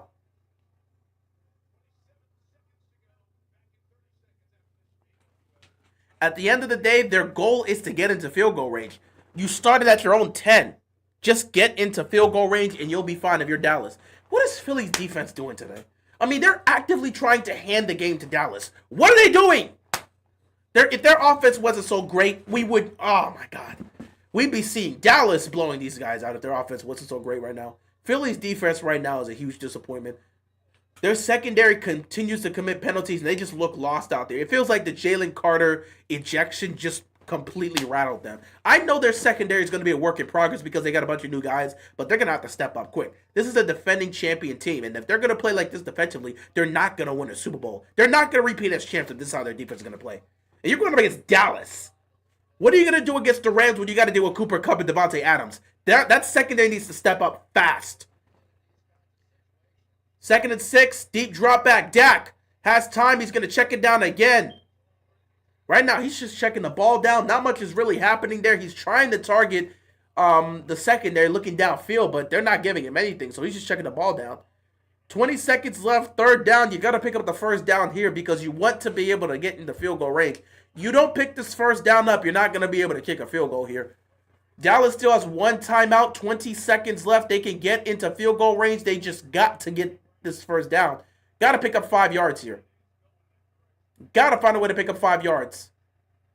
3rd down and 5, 20 seconds left. You can target the middle of the field here. There it is. Oh, it's caught. Pickens, timeout here. Pickens caught the ball bounced off his chest because he didn't catch it with his hands. So he nearly fumbled the ball and then caught it again.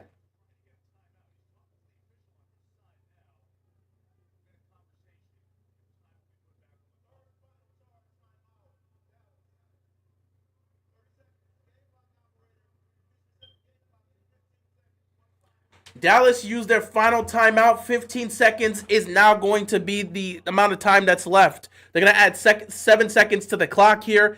15 seconds left. Dallas just needs to get into field goal range. They got to get in the field goal range, so they got to get something out of this. As long as Philadelphia does not give up anything penalty-wise, they should be fine.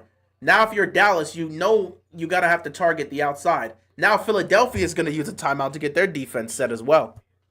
This has been a crazy first half. I do have to head out after the first half to go do some stuff. Obviously, I'll be back for the second half, but we'll be going to head out to do some things.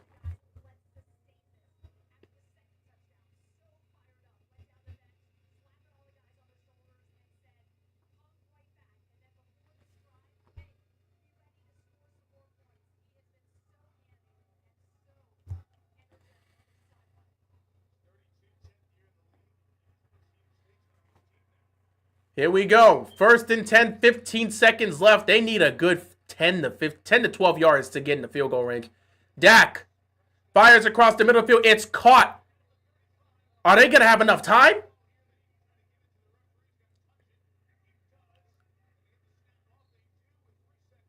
Three seconds left. They get to around the 35, 36-yard line. They do pick up the yards they need. They're going to be in field goal range. They're going to have a shot to kick this. That was executed well by Dallas, but that was poor by the Philadelphia Eagles. They handed this field goal attempt to the Cowboys. This defense, they're going to have to figure some things out. Too many penalties. Secondary's getting burnt. You can't have these things happening. 53-yard field goal attempt here for the Cowboys. Can they get it and make this a one-point game heading into halftime? We'll have to see, but Nick Sirianni's going to use another timeout trying to ice the kicker.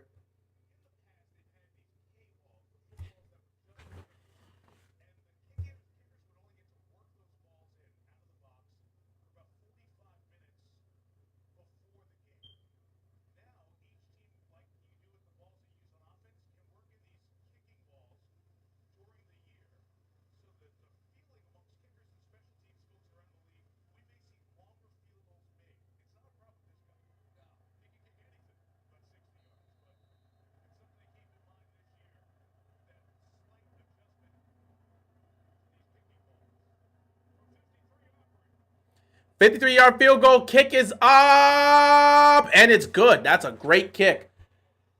With time expiring, Dallas gets a field goal just before halftime, and that's going to end an exciting, offensive-minded first half.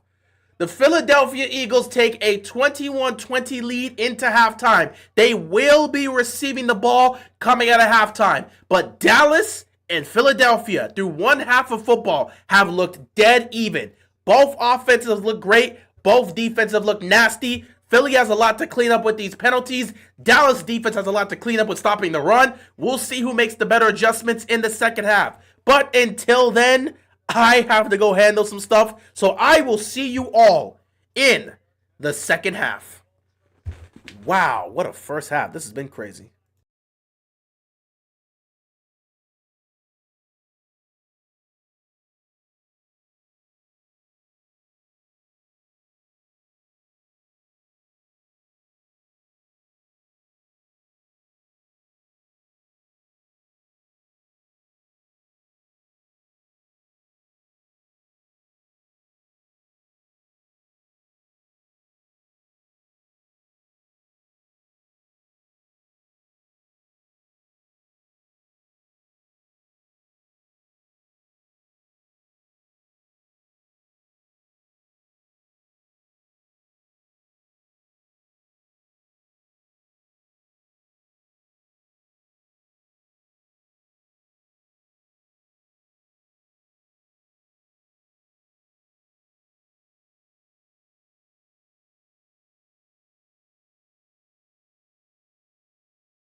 All right, we are back here for the second half of this game.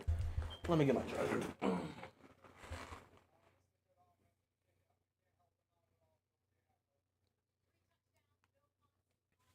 Here we go. Actually, let me see if I can also put this on. Get some light on this side, It's a little bit more light. There we go. Felt like we were a bit too dark here. Eagles got the ball, 1st and 10 here for Philadelphia. They are up 21-20. Gonna start with some play action here. Hurts fires across the middle. It is caught. Gets it to Dallas Goedert. Consistent guy for the Eagles tonight. Second down coming up here for the Eagles. If you're the Cowboys defense, you got to make some sort of adjustment defensively. The way you guys have played in this first half has been awful. 3 drives, 3 touchdowns. You have stopped nothing. You've done nothing. You stopped nothing. Philadelphia has not been slowed down in the slightest by your defensive pressures. And if that's how you're going to play this, you're ultimately going to fall short and you're going to get blown out. They are 100% on their drive so far in this game. 2nd down and 5. Hurts takes the handoff. He's got time. He's going to float it again. He's got Dallas Goedert. Dallas spins and picks up the 1st down. Yeah, Cowboys defense is just free eats. Cowboys defense is free eats. Look how much time he has. Oof. Got it out the last second, though, because the defender was able to nearly get a hand there. Jalen Hurts is just cooking this defense tonight. 3 straight passes here for the... Oh, nice tackle.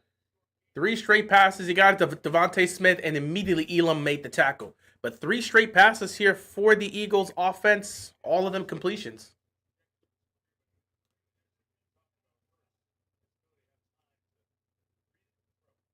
You know everyone's going to sit back and take a shot at Jalen Hurts for having the longest amount of time to throw because he has the best offensive line in football.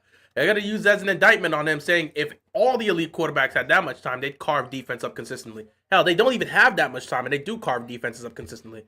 But whatever. At the end of the day, circumstance is circumstance. He's balling out, so you guys are free to hate, I guess. 2nd and 7 here for the Eagles.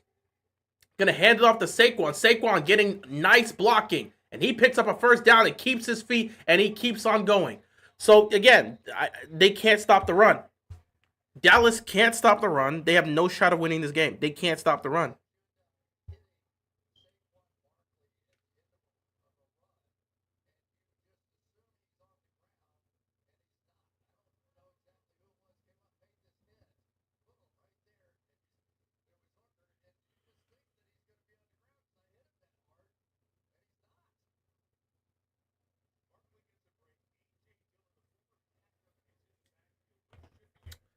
First down and 10. They are in Cowboys territory. Once again, they're just moving the ball.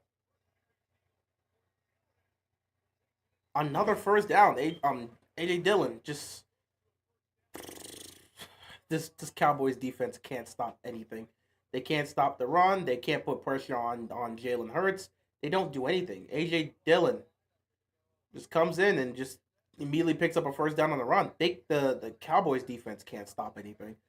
This is going to be a 40-plus point game for the Philadelphia Eagles. They are going to ultimately blow out Dallas unless Dallas can keep up offensively, which I don't know if they're going to be able to because you feel like adjustments will be made from Philadelphia's side.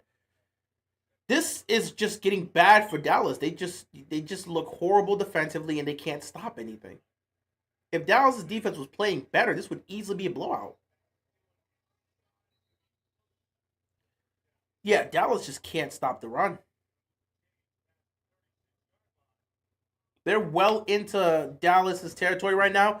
Again, I mean, if you can't stop the run, you've got no shot to beat this team. And right now, Dallas is just getting smoked. I mean, it's a bad look all around. They're getting smoked. They're getting smoked. 1st down here for the Eagles.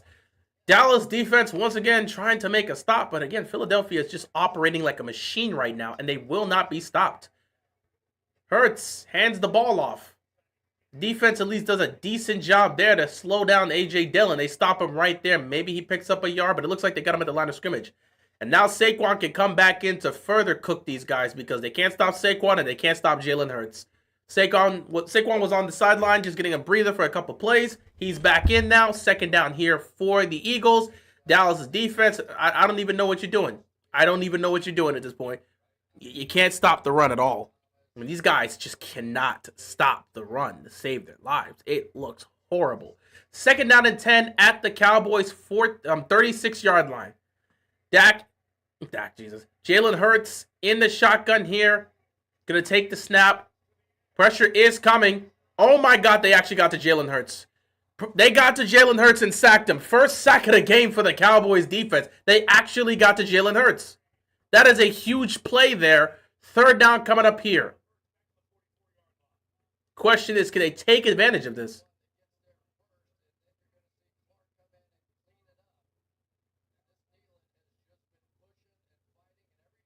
Kenny Clark helping out with the sack. That's a good thing for the Cowboys. You know, he brought this guy here and want to see him making plays. But they get to Jalen Hurts and they put him on the ground. Nealon got there first and Clark helped assist in that. Third down and 18. You don't want to do anything crazy if you're Philadelphia. Don't take too much of a risk. Hurts, careful! He got rid of it in time, but they're out of field goal range. They're going to have to punt it. Oh my God, that could have been a fumble. The pass rush got off the edge and nearly got to Jalen Hurts. But Dallas's defense steps up, does their job finally, and makes a stop. First punt of the game. First punt of the game. Eagles need to calm down on the penalties. It's their defense that's committing these penalties. Oh, they're going to go with this? Jake Elliott for the field goal? They're at the 40-yard line. This may be a 60-plus yard field goal. This is a 58-yarder. It's close. 58-yard field goal. Are they really going to go for this? They're going to go for it. Jake Elliott. He got it. Jake Elliott, 58-yard field goal. And Philadelphia extends their lead. I didn't know if they were going to kick it because Elliott's been poor from 50-plus yards as of recently. But they said, let's take a shot and see if we can hit it. And he got it. 24-20. Philadelphia has yet to punt the ball, and they have scored on every offensive drive of this game. Dallas, at the very least, they hold them to 3, which gives the opportunity for Dak and the offense to come out here and put points on the board and potentially take the lead with a touchdown.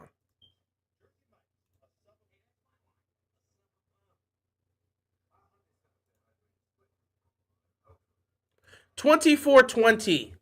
Philly has the advantage. That was a must-need stop for the Cowboys defense. Must-need stop.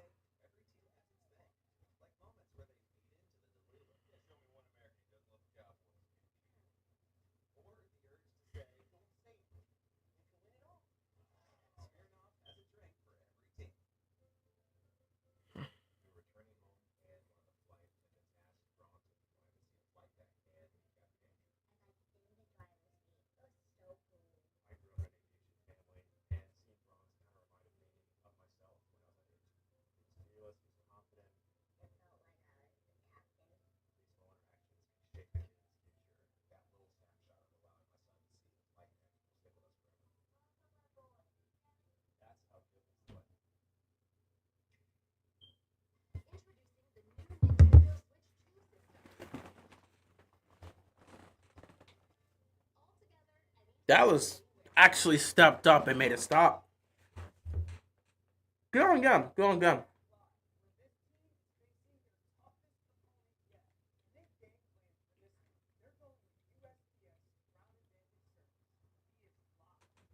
Why am I seeing a commercial with Dan Orlovsky? I don't know what's happening here.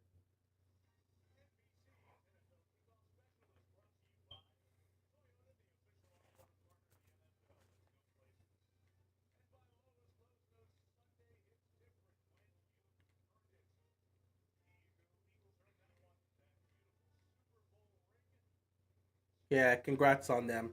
I'm glad they won it as opposed to Kansas City.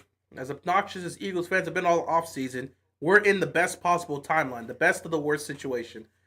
Lord knows how the offseason would have gone if Kansas City would have repeated. Oh, I can't even imagine that. I'll take obnoxious Philly fans talking their trash over Kansas City winning 3 championships. Anyway, Dallas gets the ball here. Good return. He gets up. Oh, he was close. He was trying to break free, but they were able to catch him. He gets up to around the 29-yard line, and that's where Dak Prescott and the offense will start for this drive, their first drive for the second half. Dak is playing well. He is having a good performance. He is having a good game as well. But he's going to have to keep it going because if he slows down at all, Philly will take advantage of this. And ultimately, they will just extend the lead. And that will be the end of the game for Dallas. 1st and 10 for the Cowboys. Dak under center here. He's going to hand the ball off here. And Williams is going to pick up about 6 yards. 2nd down coming up here for the Cowboys.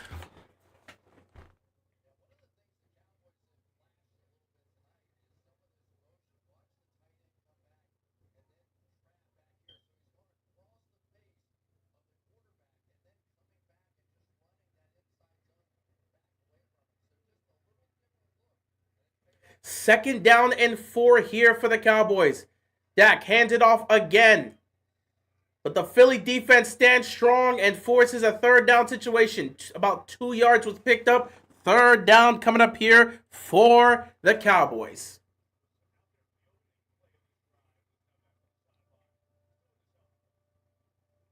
Dallas cannot afford to punt this ball right now. And there's only a limited amount of possessions you're going to get in this game, especially with how Philly's offense plays. Dallas has to pick this up.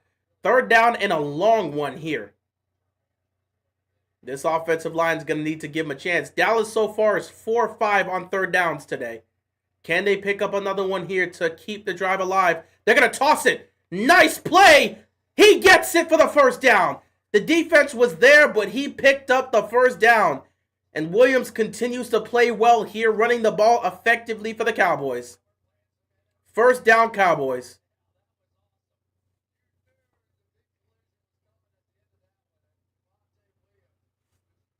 So far through this game, Javonte Williams, 12 carries, 49 yards, 2 rushing touchdowns for him. He's at least playing well so far today. Can he keep the momentum up here in the second half? This game is going by fast because of the amount of time that is going off the clock. 1st and 10. Dak takes a shot downfield on a rope. Incomplete. Great defense. He had a receiver on a rope, and Campbell makes the play, deflects the pass, and makes sure the completion doesn't go through. Incomplete pass, but we have a player down right now. Hopefully it's nothing serious, but there is a player that needs assistance. Another player on the defense for the Eagles. Hopefully he is okay, but we will see. Yeah, Sidney Brown is down right now. Hopefully he's okay. He's on one knee, but we'll see what that's about. Hopefully he's fine.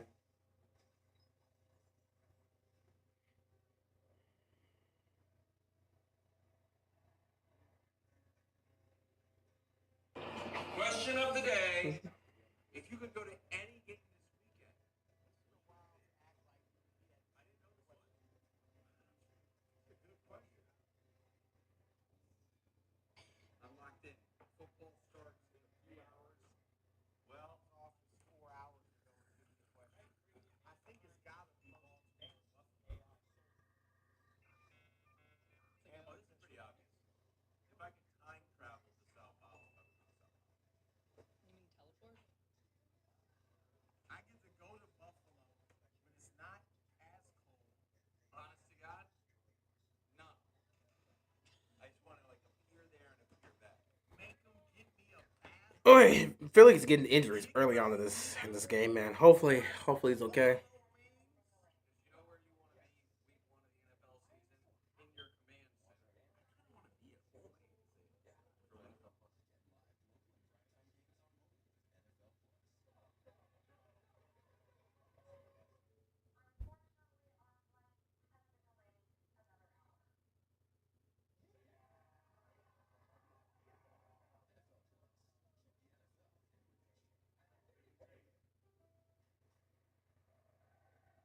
Right. Philly's defense needs to do. They just got to do a better job making stops and being clean.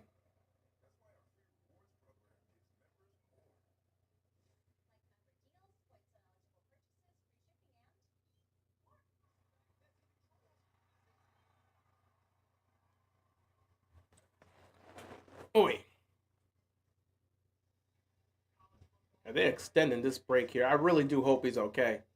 Because they extended this, that means he definitely is in need of help.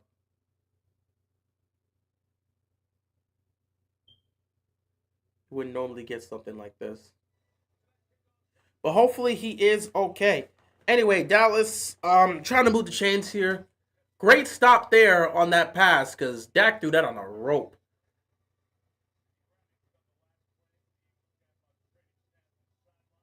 Second down and 10 here for the Cowboys. They're at their own 40-yard line. Dak's going to hand the ball off here, and Philly's defense, they don't get ready. Oh, my God. He's on the run to the 30, to the 20, to the 10. First and goal for the Cowboys. Once again, Philly's defense, they're doing a terrible job. Miles Sanders comes in. That might have been his first carry of the game, and Miles Sanders takes them to the goal line. First and goal, Dallas. Philly's defense, I don't know what they're doing out here. You could tell Jalen Carter not being out there is definitely affecting them. The defense can't stop the run. They're showing weakness in the secondary, and they keep committing penalties. This is not a good look if you are Philadelphia. You're trying to repeat, and your defense is looking very suspect right off the bat. They got a lot to clean up. First and goal here, or first and 10. He actually got dropped around the 11-yard line. Flag on the play, though. This looks like it could potentially be coming back. There's no way it's on Philadelphia again.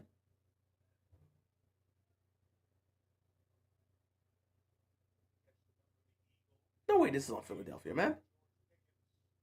It's got to be on Dallas.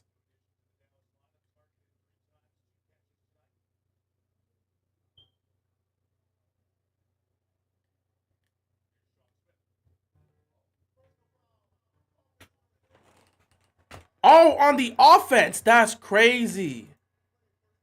Give me a second.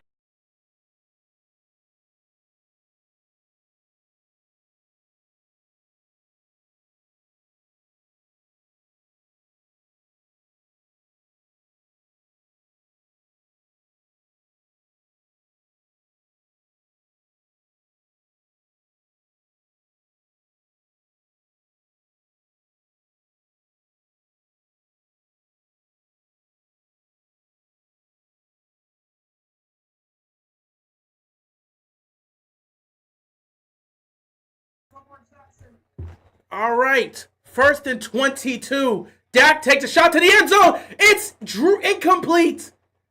It bounces off of the back of the defender. Ferguson was open. Dak has to high point that one. I ain't gonna lie. Bonner's right there. Dak, you have to high point that throw. The defenders turn around. He underthrew it. Dak underthrew that pass. You have to high point that. Ferguson's a big guy. You can high point that. You've got to high point that. You absolutely got to high point that. And it's funny how George Pickens gets an unnecessary roughness. I mean, it was only a matter of time before he started hurting his team. He's not getting the ball, so he's starting to pout. Second and 22. Dak, incomplete. Good Lord. Everything's gone to hell here because of a certain individual that decides, I want to commit an unnecessary roughness. We got this in the bag. I want to be done. George Pickens is going to be George Pickens. He's a tier 1 crash out. That's what he does. You're at the goal line. What are you fighting for? Why are you committing an unnecessary roughness penalty? What are you doing? Yeah. Dallas, get ready to settle for a field goal. As long as you don't turn the ball over, get ready to settle for a field goal. I mean, it's third and 22. I take a shot in the end zone if I can get a chance. If I can get a chance, they're sending 3. They're backing up guys into the secondary. I'll take a shot if I'm Dak. Third and 22. He takes a shot to the end zone. It's dropped! But a penalty is going to be called on the Eagles defense. Ferguson had it in his hands. It got knocked out. It wasn't dropped, but it got knocked out. However, this looks like it's going to be a penalty against Philadelphia. This looks like it could be a penalty against Philadelphia. Was it because of the hit? Are they going to call this against a defensive player? If this is against a defenseless player... Yep, they called it a hit against a defenseless player. Ferguson had it, and he took a huge shot. This defense can't give that up. It's 3rd and 22. You can't make that mistake. And Ferguson had the ball in his hands, couldn't hold on, and took a huge smack to the head. That's a pass he's got to have. Dak threw that on a rope. Ferguson had that in his hands, just couldn't make the catch. Though with the hit he just took, I don't know if he would have held on. But he's got to make that catch. So now it's 1st down here on an unnecessary roughness call. So that's going to make it 1st down. And we're going to pretend that the unnecessary roughness call that George Pickens didn't happen. So it basically resets the downs. We're right back where we started. 1st and 10. They're going to run this with Sanders. And Sanders, he fumbled the ball. Sanders fumbled the ball. It's a turnover. The Eagles got the ball. The Eagles got the ball. Miles Sanders turned the ball over. He fumbled it. 1st turnover of the game. 1st turnover of the game. Miles Sanders fumbled the ball. 1st takeaway of the season for the Eagles. The worst possible moment for the Cowboys. You can't catch. Wow. Wow. You get down to the goal line. Miles Sanders just fumbles that ball. The worst possible situation that could have happened there. How do you let that happen if you're Miles Sanders? Oh my goodness. That's a clear fumble. That's a clear fumble. It's so clear. Eagles take over. 1st takeaway of the season for the Eagles. 1st turnover for the Cowboys. Miles Sanders. Wow. Wow.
All right. 17 different interruptions. That's how it always goes.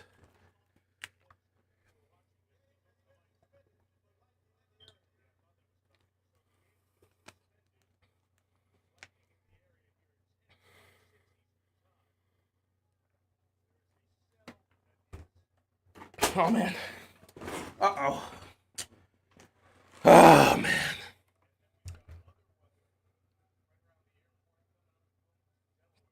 Here we go, guys.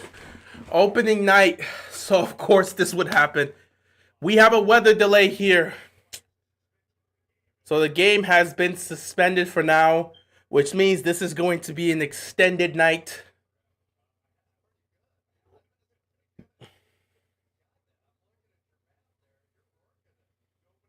Both teams going inside, and they're going to recommend everybody to go inside as well.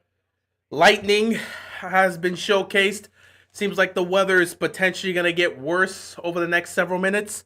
So they're going to try to wait this out and see if the weather can improve before they ultimately decide to come back out here and continue the game. But right now, the game has been suspended. Most of the players are going back in. You expect a good chunk of the fans to ultimately go back in as well. And it's going to be I don't even know how long it's going to be delayed. It's going to be maybe a 10-minute delay, a 20-minute delay. This could go on. But either way, opening night will continue at some point. If the weather gets terrible, ultimately, you know how that's going to go.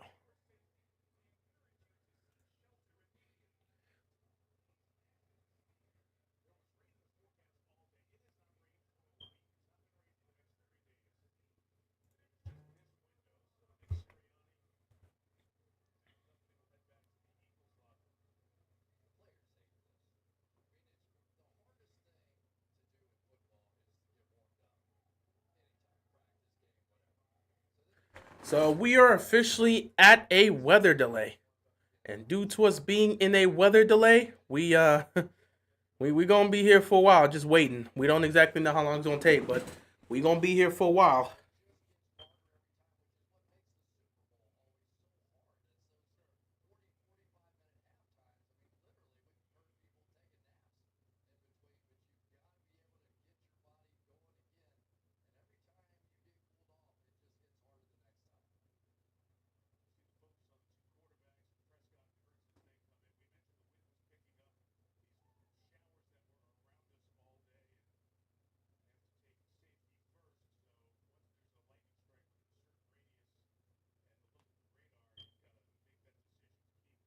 It is going to take some time.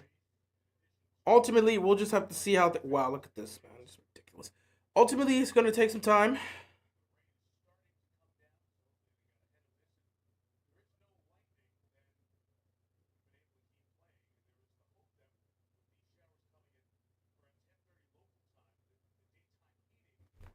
So yeah, we don't actually know how long it's gonna take. They're probably gonna initially delay it for about 15 minutes, see how the weather is, because they just got a national weather warning that there's going to be some severe thunderstorms, some lightning, and some severe winds as well.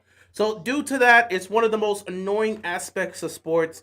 It's one of the most unfortunate aspects of sports. And for those that want to sit back and push towards all teams or all stadiums being domes, this is one of the moments they look at and saying, well, if every team in the league played in the dome, we wouldn't have to worry about weather delays because we're all inside a dome. So this is one of those times where you look back and say, "Hey, man, having a dome would benefit," you know. But it's football's always been an outside sport. You play it outside. You're on a turf. You're on the field. You're still in a stadium inside somewhere, but it's always been outside, and the weather always plays a factor that could ultimately affect it.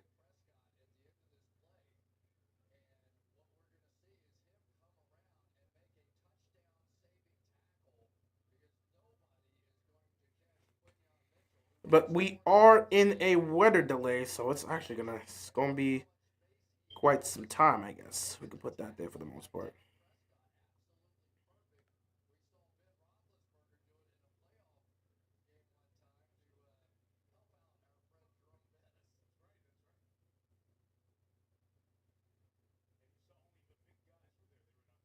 Well, we're gonna be here for a while, kind of just chilling out. So, might as well pivot to something else while we have the time. I actually was unable to. So it's a good thing I've been trying to write things more a lot because I want to keep track of things. Not to mention, I'm trying to get into some other stuff and create various types of content. So I like to write things down, and I feel like this is the perfect time to be able to give my week one predictions, which, by the way, was already written here. So I feel like we just might as well go through this until we see what ultimately happens. Obviously, the game tonight, I picked the Eagles. I think I said that coming into this stream that I picked the Eagles, and I'm pretty sure I said at the beginning of the stream I picked the Eagles. I came into this game expecting the Eagles to relatively dominate the game, so I'm actually shocked that the Cowboys have been highly competitive with them. Not because I thought the Cowboys offense was terrible, but I thought that the Eagles defense would have done a lot more to be able to slow down Dak Prescott as well as the running game. I thought the defense would have been able to make a lot more plays like they just did there with a turnover. I expected to see more of that throughout the first half. But the Eagles defense has looked worse than what I expected. Not to mention I didn't think Jalen Carter was going to ultimately get ejected. He was the biggest aspect and the biggest factor as to why I thought this could be a block, because I thought he was going to get to Dak Prescott and put the pressure on him all day. Either way, I had picked the Eagles to win this game. So I think everyone went into this game picking Eagles. So I don't think, other than Cowboy fans, I don't know how many people looked at this and said, "Oh yeah, the Cowboys are going to win." But yeah, that was pretty much the prediction I had. We will be back tomorrow, though. Another game, Chiefs and Chargers. I think they're in Brazil, so that's how both teams are opening up their season. And for that game, I essentially picked the Kansas City Chiefs. I expect it to be a tough game, a close game. For the most part, I know the Chargers are going to play the Chiefs tough, and this will be an opportunity for them to set the tone early on. But I trust Kansas City more in this situation, whether at home, on the road, or even out of the country. I just trust Kansas City more in these situations than I do with the Chargers. But yeah, I had the Chiefs winning tomorrow's game. Then we get to the Sunday games. We've got the Dolphins and the Colts. Welcome for those of you that are joining in. We are on a weather delay. It's going to take some time, so I figure I might as well get my Week 1 predictions out now. Dolphins and Colts. I have the Dolphins winning this game. I'm not high on the Dolphins overall for the season, but I do like the Dolphins' chances as opposed to the Colts. I think the Colts definitely have a playoff roster, but I am not a believer in Daniel Jones. And I don't think Daniel Jones is going to be this huge majority. He's not going to be this huge factor that's going to change the season for the Colts. I don't expect him to just ball out like that. I'm not a fan of Daniel Jones, so like I don't see anything immensely positive on the offensive aspect here. I more so look at this and say this is going to be a game that the Dolphins are going to be able to showcase what they can do offensively still. They're going to try to get back into rhythm with that monster, that three-headed well, that duo you have as a whole with Hill and Waddle. I do like the Dolphins in this game. I'm just not high on the Colts with Daniel Jones as the quarterback. I'm watching the Yankees game right now till this game comes back. Have fun with that. We're going to be gone for a while. Hopefully not too long, but, we're here for that. Next up, I have the Cardinals versus the Saints on my list here. I picked the Cardinals to win this game. I really don't have much to say about the Saints, and their quarterback situation makes me sit back and feel completely baffled by the Saints in terms of how they handle their quarterback situation. I'm not a believer in Spencer Rattler. I don't think anyone in New Orleans is a believer in that guy, or Tyler Shuck, but at least Tyler Shuck is a rookie. You could at least try to hope he could become something. Spencer Rattler is not going to really do much for you. At least at the end of the day, at least with the Cardinals, they may not be seen as a legit contending team or even a playoff team, but they're good enough with Kyler Murray. So I think Kyler is ultimately going to be the difference in helping them win that game. So I got the Cardinals. Next up, we got the Giants and the Commanders, and I picked the Commanders to win this game. I am high on the Giants defense, so I will say that. But I'm definitely high on the improvements that Washington made. Obviously, making sure they keep and give him a long term contract in Terry McLaurin. You bring in you go and you get Debo Samuel, and then you beef up your offensive line. You end up getting Tunsil from the Texans. You add to this defense. I just like that the moves that Washington made throughout the offseason. I am a fan of some of the moves they made, and I feel like they did become they improved as a team. Not to mention, I expect Jaden Daniels to take it to an even higher level in year two and showcase what he's capable of. I like the Commanders over the Giants, and that is my pick. Next up, Buccaneers and Falcons. I have been picking the Bucks to win a division in each of the last 2 years. In fact, I think I picked them the other. I think I picked them in each of the last 3 years to win that division, just because that division has not been the strongest. I once again see the Bucks winning this division. The Falcons as a whole, I'm very interested in what the Falcons are going to do, especially with Michael Penix. I'm interested in seeing how that is going to go as a whole. So I'm gonna be tuning into some of these Falcon games. I've been very high on Tampa Bay over the last few years. Baker's done an amazing job, and again, they always still have those weapons. We'll see what happens with Godwin in terms of his recovery process. But again, I'm really high on Tampa Bay, and I expect them to find a way to get it done against a tough divisional rival. After that, we've got the Bengals and Browns, and this is my upset of the week. I always like to have an upset of the week, but if there's any game where we're going to see an upset other than what happens tonight, we'll see. I got the Browns over the Bengals because, um, one, I am, from what I've seen, from some of the things I've seen and what I've heard from training camp, from what has been going on with the Browns defensively, that defense may have resurged. They may be closer or maybe even at where they were at 2023. If this defense has returned to form, that is going to be problematic for a Cincinnati team that has to rely on their offense to help them throughout the entire game because their defense is poor. Joe Flacco still has something left in the tank and he can still throw the football. And against that weak Bengals defense, he's going to at least be able to do something. Then again, if we're going to go off of past experiences with Flacco against the Bengals defense, that hasn't always looked the best. When he was in Baltimore, Cincinnati had his number. So this could be one of those situations where it goes either way. However, I don't know why I'm getting this sinking feeling that Cleveland's going to find a way to win this game, and I don't know why I'm getting that feeling. I think this is going to be the statement that they're going to put up to say that our defense has resurged. But we'll see. But that is my one upset of the week. Next up, Raiders and Patriots. I think this is going to be an interesting game, probably an underrated game that not many people are going to talk about. You have Mike Vrabel on one side, who's now the new head coach for the Patriots, and then you got this new head coach for the Raiders in Pete Carroll. So two new head coaches for their teams. You expect another year of Drake May to take that next step. Year two, Drake May take that next step. Geno Smith still playing at a relatively high level for the Raiders.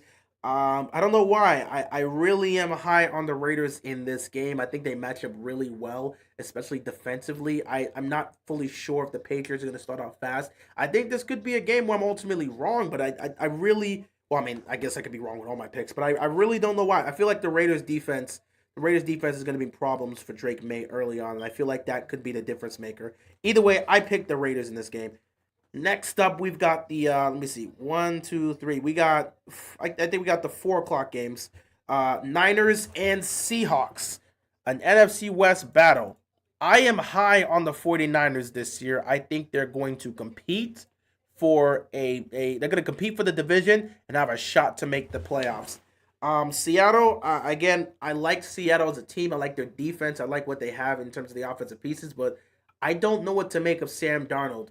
I hope he repeats what he did. He showcased what he can be if you put a great offensive system around him, but he's not going to be throwing to Justin Jefferson and Jordan Addison every week. He's not. I mean, he's got JSN over there, but he's not going to be throwing to Justin Jefferson and Jordan Addison, who can bail him out. And honestly, they bailed him out in a lot of situations last year.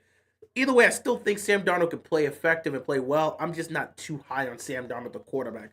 Brock Purdy had some moments, but he also struggled last year when everything went to hell and the pieces were gone. So I'm kind of iffy, but I'm really high on the resurgence of the Niners to potentially be a playoff team. Not a Super Bowl contending team, but a playoff team. So I ultimately picked the Niners can ultimately get this. And I don't really see this as an upset because I feel like it could go either way. These teams are relatively close to each other. Next up, we got the Titans and Broncos, and I'm not wasting my time with this. If Cam Ward goes out there and beats that Broncos defense, he's going to have a strong case to win Rookie of the Year. That Broncos defense is ready to go. I mean, they've got arguably the best secondary in football. People can have conversations about that. They got arguably, I'm not saying it is, but they have arguably the best secondary in football. That defense is real. That defense is legit one of the best defenses in the league. Now, will Bo Nix take another step in year two? That is yet to be seen. But if he at least plays the way he's played, if he plays the way he played last year, they'll still be a formidable team and a team that could potentially compete for the AFC West and hopefully get a playoff spot like they did last year. I like Denver. I'm very high on Denver. I am a believer of the Broncos in terms of what they can do defensively and what Bo Nix could be for that offense as well as the pieces they have there. So I got the Denver Broncos winning this game. After that, we got the Lions and Packers, and I'm just going to be honest. I have the Packers winning this division. I'm high on the Green Bay Packers. I had the Packers winning the NFC North before Micah Parsons got traded there. But now that Micah Parsons is there, it just more than solidifies my belief. I have the Packers winning the division, but I have the Lions at number 2, and they're probably going to be the one of the 3 teams in the wild card spot that's going to make the playoffs for sure. So I have the Packers winning this game at home, opening week one home opener, excuse me.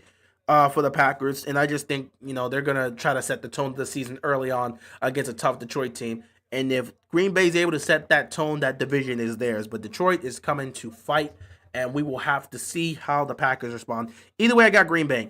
Next up, we got the Texans versus the Rams. If Stafford plays, I'm looking at the Rams as a dangerous team. Again, that duo they have of Cooper Kupp and Devontae Adams is not Cooper Kupp, excuse me. Puka Nacua and Devontae Adams is very, very, very, very problematic. So that is an issue there.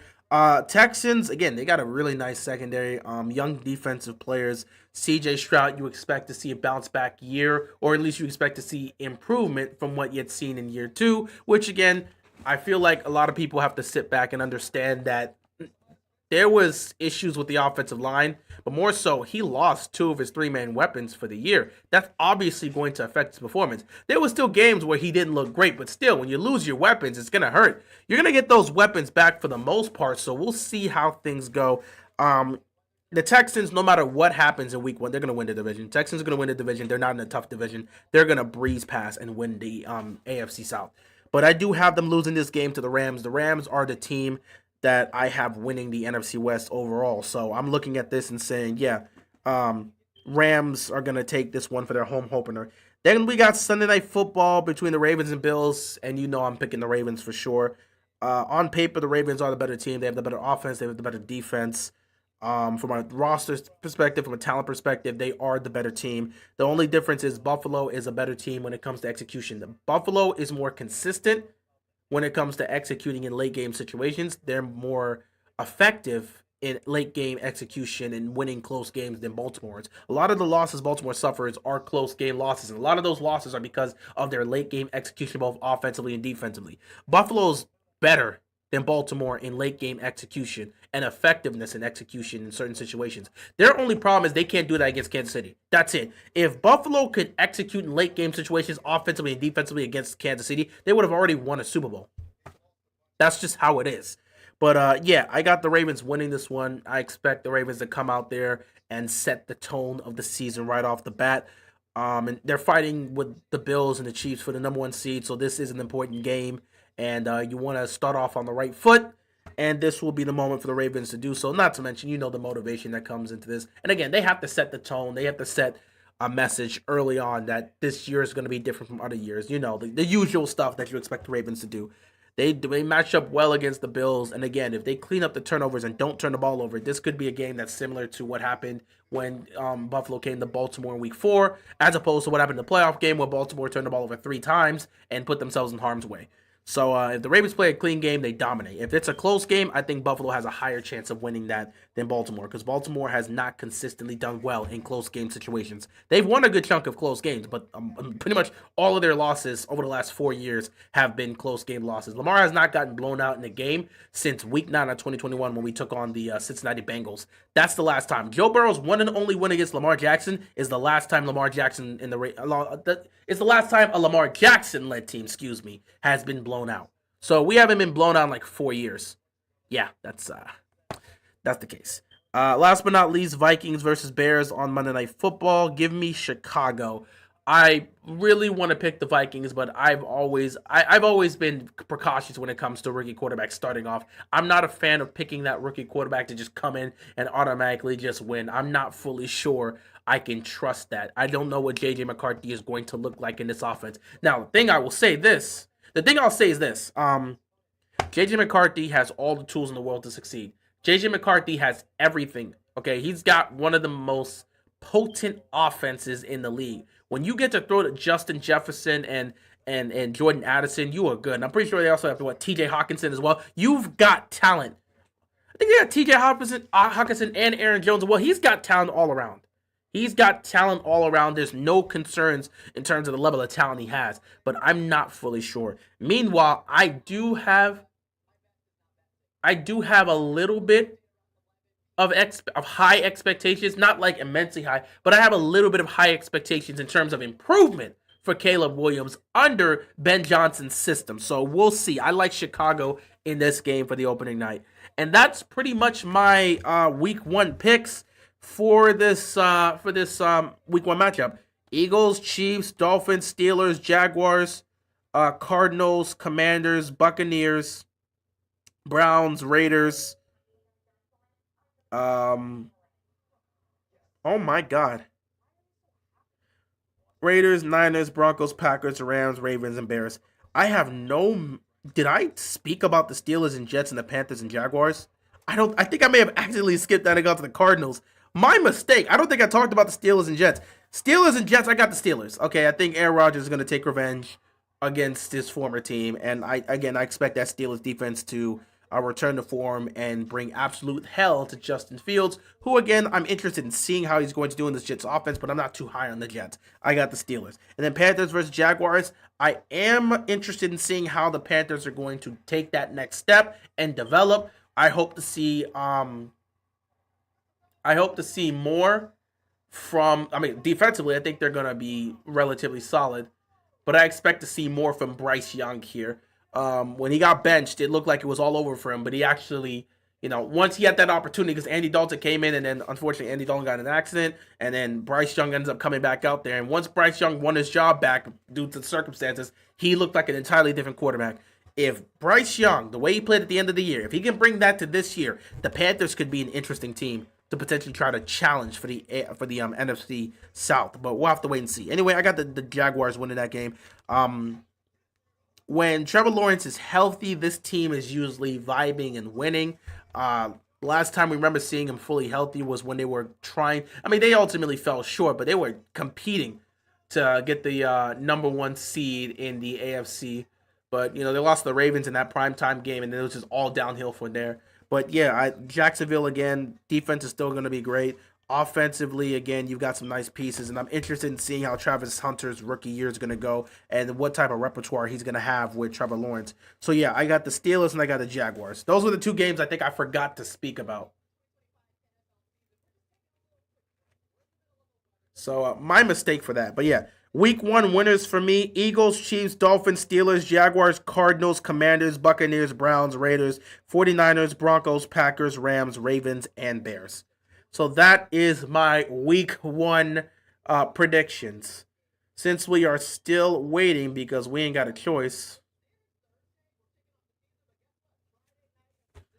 Since we got a choice here, I might as well go to my next thing, which is actually predicting season predictions for divisions and playoff teams. Hey Taka, appreciate you tuning in. Glad to see you still cheering for the Ravens. I thought you were going to quit after last year's disappointing ending. I almost quit too. Yeah, I was gone for months. For the most part, I was relatively inactive from this channel. It took a lot to really think about. And I think I had a video about this. Ultimately, I did decide to come back and continue to watch just for the sake of entertainment. I don't have any expectations on this team. So at the end of the day, whatever they do is whatever they do. But I just missed talking about football. I missed talking with you guys, and I missed doing all of this. So ultimately, I came back for that. So yeah, it's unfortunate that this team can't seem to get over the hump, but it is what it is. Anyway, since we are still waiting because it is going to be a long weather delay, I'm now going to speak on my divisional predictions for the season until we get started here. I may have to do some other stuff too. So yeah, 2025 NFL predictions for all 8 divisions. Starting with the AFC North. Last year, the Ravens won it at 12-5. Steelers had 10-7. Bengals were 9-8, and the Browns were 3-14. I expect improvement for the Browns, a regression. I expect an improvement for the Browns. The Ravens to stay relatively the same, but someone asked me earlier in the stream in terms of who I'm picking at second, Steelers or Bengals. I actually chose the Bengals. I switched the records between the Steelers and the Bengals and put that there. I still have the Ravens around 12-5, maybe 13-4. Bengals will be 10-7. Steelers will be 9-8, and I got the Browns improving massively from 3-14 to 7-10, but ultimately missing the playoffs. Next up, we have the AFC South, which is clear as day. I don't think this is difficult to see who's going to win it. Oh my God, I forgot to completely write. I can't believe I actually forgot that. Hold on for a second. I legit thought I had this written down. So let me look at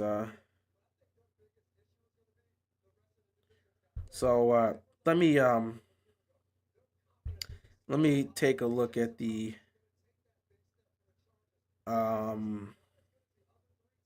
There we go. Okay, so let me take a look at the AFC South. Last year, the Texans were 10-7. Where's my pen? It don't matter. So yeah, the Texans. Oh, okay, that's not working. God, I don't even have a pen here. Nothing. Oh, okay, wait. So yeah, last year the Texans, they were 10-7. I'm gonna write that here. The Colts were 8-9. The Jaguars were 4-13, and the Titans were 3-14. I expect tremendous improvement when it comes to the AFC South, but I think it's gonna be relatively the same. Only difference is I'm more higher on the Jaguars than I am the Colts. I don't trust Daniel Jones at all. If it was Anthony Richardson, it's a different conversation because of the talent he has. So this year I have the Texans winning the division again, though I think there'll be one game. There'll be one game better. So I'm gonna put the Texans at 11-6.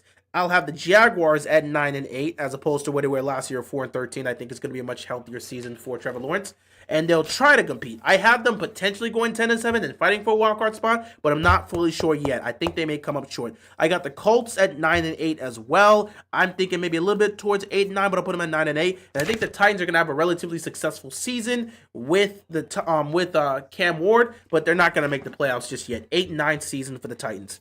Next up, I have the AFC East. Buffalo was 13-4 last year. Miami was 8-9. The Jets were 5-12, and the Patriots were 4-13. I see improvements for some teams, but I've already put this out here. I'm not huge on the Dolphins this year. The injuries that they have suffered make me highly concerned, and I think it's ultimately going to lead them coming up short. Buffalo is going to win this division with ease. 13-4 season. What they had last year is what they have this year. I have the Jets and the Dolphins both at 9-8. I don't know who's going to be second and who's going to be third. I think it just depends on the tiebreaker between those two games. But I have both the Jets and Dolphins at 9-8, and I have the Patriots going from 4-13 to 8-9. And this will be a great improvement with Mike Vrabel now there. But ultimately, the Bills are going to take that division with no problem. AFC West, Chiefs were 15-2 last year. Chargers were 11-6. Broncos were 10-7, and the Raiders were 4-13. I'm keeping things relatively the same, but I'm switching things around for 2025. The Chiefs will be 13-4. They're still going to win that division no matter how you look at it. However, I have the Broncos at 11-6 and the Chargers at 10-7. That massive season-ending injury that happened to cannot remember his name right now. Was it Slater? I can't remember his name right now. That injury ultimately made me switch my pick more towards. Actually, no, it didn't ultimately, but I still thought I was going to pick the Broncos. But I thought I would have the Chargers at 11-6 potentially as well. But I'm going to take off for a game. I feel like that is going to affect them down the stretch. And the Raiders, with Geno Smith and Pete Carroll, will be competitive, but I don't have them making the playoffs. They'll be at 9-8. So that ultimately is the AFC's playoff predictions as a whole. Let's go to the NFC, and then I'll ultimately write the conclusion of who my playoff teams are going to be. So, NFC North, the Lions. I have the Lions. AFC North, the Lions won the division last year. This year, I got the Packers winning the NFC North. I have Green Bay going 12-5 and winning the division. The Lions will be 11-6. The Vikings, I'm looking around 10-7, maybe leaning towards 9-8 because they have way too much talent to just fall off a cliff. Unless JJ McCarthy's just trash, which I don't think he'll be. And then I got Chicago improving massively and becoming a 9-8 football team and being relatively competitive in this division. Next up, the NFC South. Tampa Bay won it last year. Falcons were number 2. Panthers were number 3. Saints were number 4. This is a clear. This is a 1-1 for me. I have the same format as last year. Bucks, Falcons, Panthers, Saints. Bucks win the division at 11-6. Falcons win at 10-7. Panthers are 9-8. Massive improvement from last year, and the Saints are 5-12. I think they may end up being the worst team in the league this year, and I'm not even joking. That's the worst. I think they're going to be horrible this year. I do not buy the Saints. Next up, NFC East. Eagles were 14-3. Commanders were 12-5. Cowboys were 7-10. Giants were 3-14.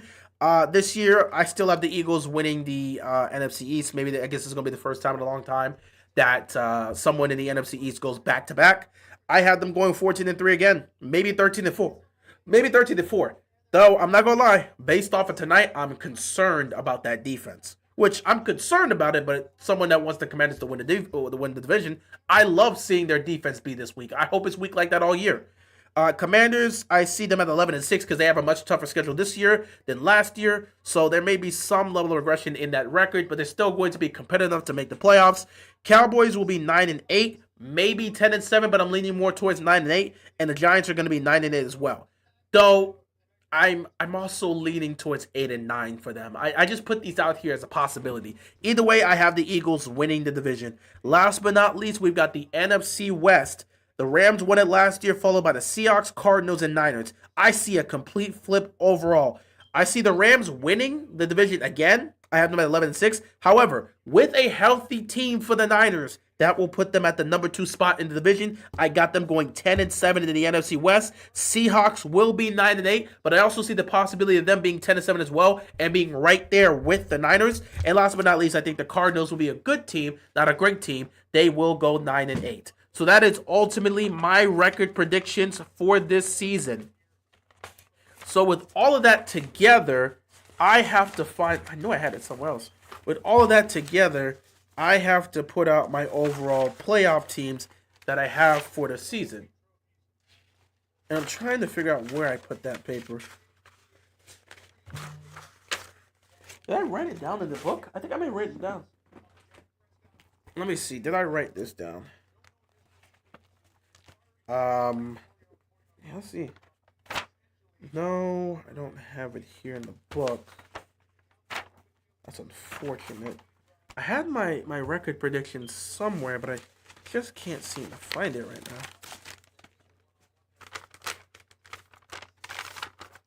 now. I've got a lot of paper here. I've been doing a lot of writing.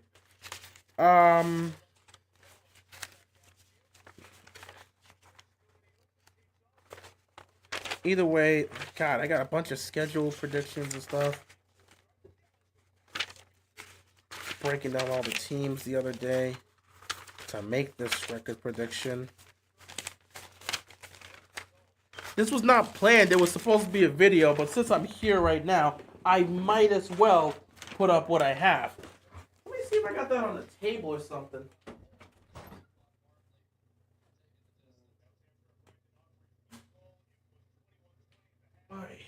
It's not out here, but I do remember, I do briefly remember for the most part. Got it right here, right in front of me. Never mind, just found it. So, I gave my predictions for all the divisions. Now it's time to give my predictions for the playoff teams. In the AFC, I have the 4 divisional winners. Baltimore wins the AFC North. Kansas City wins the AFC West. Buffalo wins the AFC East. Houston wins the AFC South. Those will be my 4 divisional winners. My 3 wildcard teams will be the Denver Broncos, the LA Chargers, and the Cincinnati Bengals. I think the Bengals get in over the Steelers. That's the biggest switch that I see here. Other than that, it'll be a similar postseason to last year. Just the difference is Bengals get in instead of Pittsburgh. Though, with the way things go, it could end up being predictable and Pittsburgh gets in and Cincinnati misses the playoffs. I'm trying to give them the benefit of the doubt to say that they start off well and find a way to get to the playoffs this year. In the NFC, I got Philadelphia winning the NFC East, Green Bay winning the NFC North, Tampa Bay winning the NFC South, and the Rams winning the NFC West. So Philadelphia, Green Bay, Tampa Bay, and LA. My 3 wildcard teams in the NFC. The Washington Commanders, the Detroit Lions, and the San Francisco 49ers. If San Francisco still suffers through injuries or takes a regression, I think it could be between the Vikings, the Seahawks, and the Cowboys for that 7th seed. So those are my predictions overall. I'm pretty much good to go here, and I am hoping and praying that this game will resume soon because I do not have much. Oh, boy.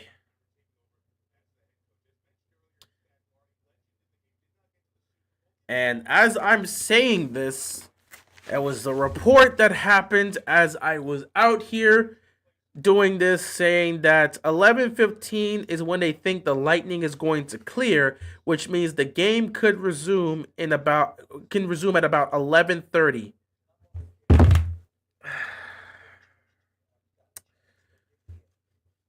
Oh boy. So this game could ultimately resume at 11:30. I just spent the last 20 plus minutes doing my weekly predictions and my uh record predictions for the league this year as well as my playoff teams. But other than that, I don't really have anything to put up for record predictions. Um I did have some things about some certain records. I had Joe Burrow as my MVP this year because if I have Joe Burrow in the playoffs, I'm saying this right now. If Joe Burrow makes the playoffs, he's winning MVP. I actually had some fun with this one. I put Offensive Player of the Year. I cannot believe he hasn't won one of these, and I think this is going to be a year he could potentially win it, especially with the potential that's here. Yeah, Offensive Player of the Year. I put Lamar Jackson. I don't know how that's going to hold up. I had some fun here. I had Offensive Player of the Year, Lamar Jackson, and Defensive Player of the Year, Michael Parsons, for specific reasons only. I think Lamar Jackson, again, is not going to win the MVP, but with the level of offensive output he puts out, he is going to be in consideration. I think he could get it this year. And for Defensive Player of the Year, the reason I put Michael Parsons is because of the impact he could have. He could ultimately change Green Bay's entire fate and turn them into a legitimate Super Bowl contending team. And depending on how he plays alongside those great players, Michael Parsons' name could appear in the Defensive Player of the Year aspect. Don't think it's going to happen, but I think it is a long shot and an interesting long shot to put here, as opposed to me just putting Patrick Surtain or something like that. I didn't want to be predictable. In terms of offensive rookie of the year, Cam Ward, which is a predictable one, funny enough to say that, and then defensive rookie of the year, Abdul Carter. I tried everything in my power to be as objective as possible. I tried so much to make sure I did not put Mike Green's name down there, just because I didn't want to be biased. You only had Lamar there. I couldn't have Carter there. I couldn't have Green there as well. So I said Abdul Carter. So we'll see how that goes. But yeah, that's pretty much all I have for the records, predictions, and all this other stuff. We are still in the weather delay. 11:15 estimated for the warm-ups to resume and a play to resume at 11:30, which means this game is going to go well into Friday. Yeah, like you said, Doom, by the time the game finishes, it's going to be Friday. Oh boy. Opening night, and we are all subjected to this, unfortunately. Gotta hope they at least resume this a little bit sooner rather than later.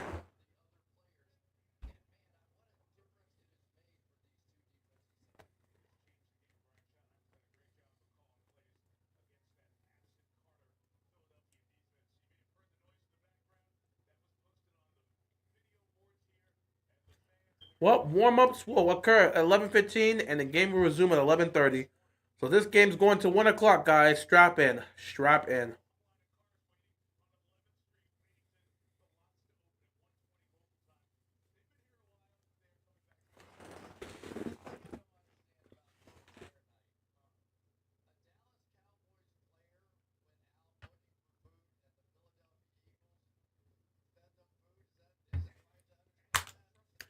All right, what a way to open up the season. We got another 25 minutes before this game resumes. So, I feel the need to ask some of y'all, how you guys doing? How has your Thursday been? How have you guys been? Hey, Michael Jordan's at the game. Of course, Michael Jordan's at the game.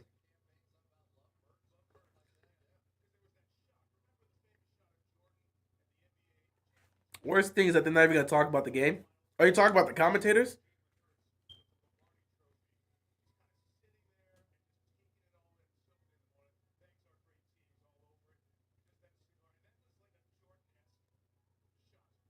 Oh, you're talking about afterwards. You're talking about the media. Yeah, they're gonna be talking about Jalen Carter.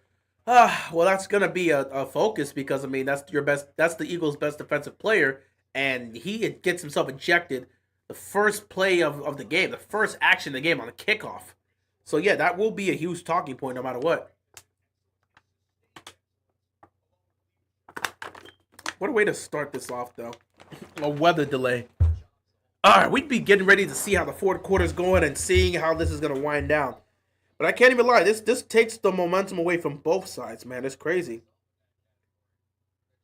It really takes the momentum away from both sides.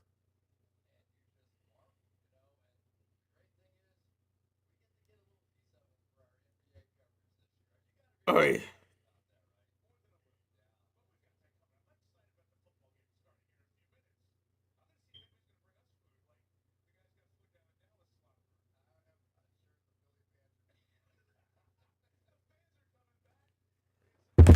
fans are coming back into the stands. In about 7 minutes, the players will come out to warm up, and in 15 minutes after that, play will resume.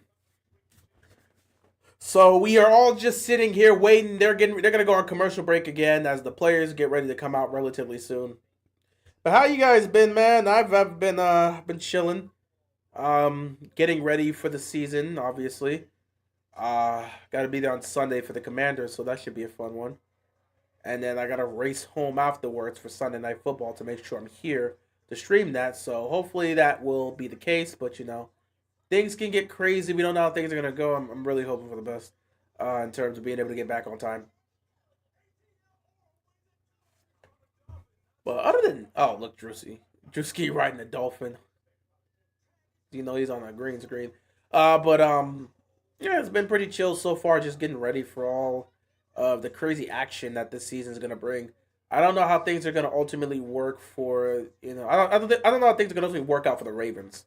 You know, I feel like there's gonna be a lot of conversations. If you guys have been paying attention to the media and a lot of people in terms of predictions, Baltimore is favored heavily to win the Super Bowl. I cannot believe, well, not heavily, but they're favored to at least make the Super Bowl. They're like a lot of pundits picks for the Super Bowl just are the Ravens. You're seeing so many experts sit back and say, I think this is the Ravens' year. So many people are picking the Ravens to win. A lot of them is talking about how this is Super Bowl or bust and putting the pressure on the Ravens early on. And in terms of, the betting aspect, I think on FanDuel and DraftKings, all that stuff, like the Ravens are favored to win their division. They're favored to come out of the AFC. They're favored to win the Super Bowl. Lamar's favored for an MVP. It's just like full on Ravens, Ravens, Ravens. So many people are picking the Ravens. And it's just like, as a Ravens fan, that leaves me concerned. I hate when people pick us to win. But at the same time, I don't think that has any effect as to what happens out there, obviously. It's up to the players to go out there and execute, but, it's just how it is. And I'm pretty sure the players are tired of hearing what's been said. I mean, the media has been doing a fantastic job in constantly putting the pressure on Baltimore by consistently bringing up the Super Bowl talks. And as a Ravens fan, I hope they keep doing that. I really hope they continue to ask the Ravens after every week about the Super Bowl. Super Bowl, what does it take? When they go up against Kansas City, please make sure to bring up their AFC Championship game loss and what they need to do to be able to redeem that. Bring up the Super Bowl as much as possible. Put as much pressure on this team as possible. Because my mindset is, if you remind somebody of something 1,000 times, eventually it's going to stick. Okay? Eventually it's going to stick. When it comes to sending a message, eventually it's going to stick. So if we can just continue to remind the Ravens 1,000 times, if we can just continue to remind the Ravens 1,000 times about the pressure they're on and the expectations that's been placed on them and how they need to make sure they don't turn the ball over in the playoffs and how they should be running the football in the playoffs, if we just keep saying that to them, maybe it'll stick in their brains and they'll just actually do their jobs in the postseason. We're favorites Sunday too. Yeah, we're the favorites to win against the Bills, which again initially it seemed like it was the Bills a slight favorites, but over the week they just put us as the favorites. Fantastic. I thought we started off as underdogs. Now we're the favorites. So we're favored to beat the Bills. We're favored to win the AFC North. Lamar is favored to win MVP. We're favored to come out of the AFC, and in some cases, we're favored to win the Super Bowl over the Eagles. Many people keep talking about us having the best roster in football and all this other stuff. It is so stressful to have all of this be placed on us. It's stressful to have that be placed on the team and as a fan base that knows other fans are going to be on our case. It's brutal. It's brutal. Other fans are not going to let us live this down if we don't get it done this year. Yeah, I got work tomorrow. I want to listen to Tom Grausi's Comcast on the game. Oh, you want to listen to his cast on the game tomorrow, but I have to work. It's unfortunate. I guess you're working late at night, so it's unfortunate. But I'll be here tomorrow for the Chargers and Chiefs game, so yeah, they're already in Brazil right now, getting ready for the game tomorrow, so that should be a fun one for them. Can't wait for JD this Sunday. Yeah, it should be a fun one.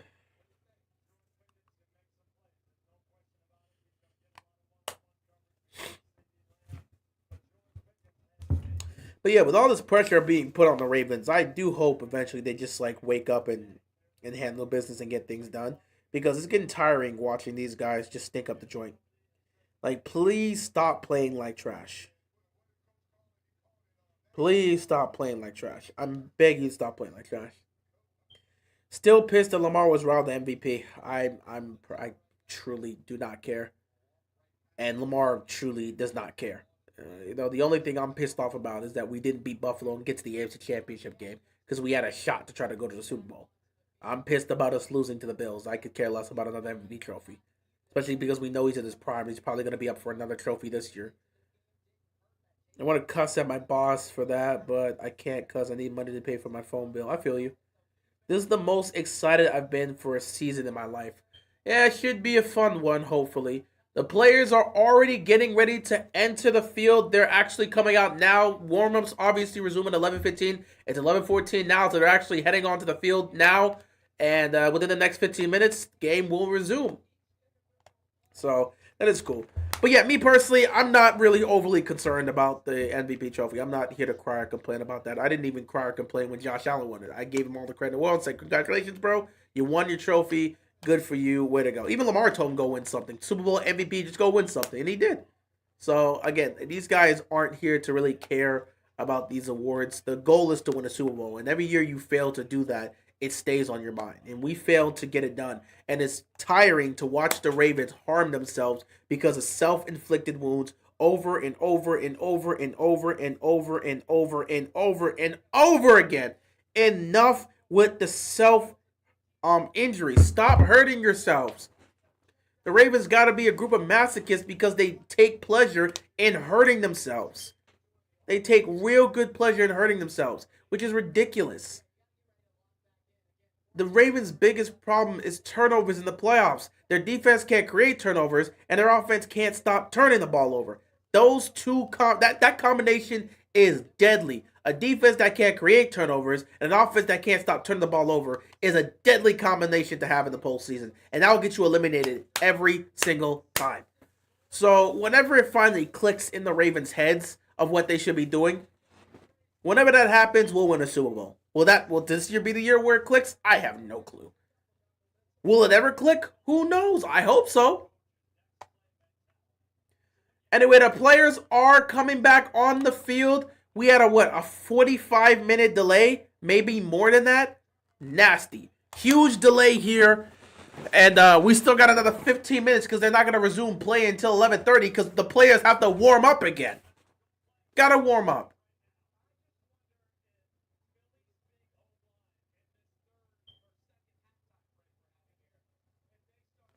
But yeah, that's the Ravens' biggest problem. Everyone wants to take shots here and there and be like, it's the problem is this one thing or it's that. No, it's a collective thing. Their main issue is turnovers on a collective scale, on a team scale. Offense, they can't stop turning the ball over. Defense can't create turnovers to save their lives. To make matters worse, special teams has been poor in the postseason too. Special teams, so your special teams is poor in the postseason. Your offense keeps committing multiple turnovers. Your defense can't create any turnovers. That's a recipe for losing in the postseason. You're going to lose every single time. If you can't create turnovers, but your offense is turning the ball over and your special teams is doing a poor job in coverage, like, dude, you're going to lose every single time. The special teams have been horrible in the postseason. Horrible. It's like the Ravens get to the playoffs and forget who they are as a football team. Horrible in the postseason as a whole.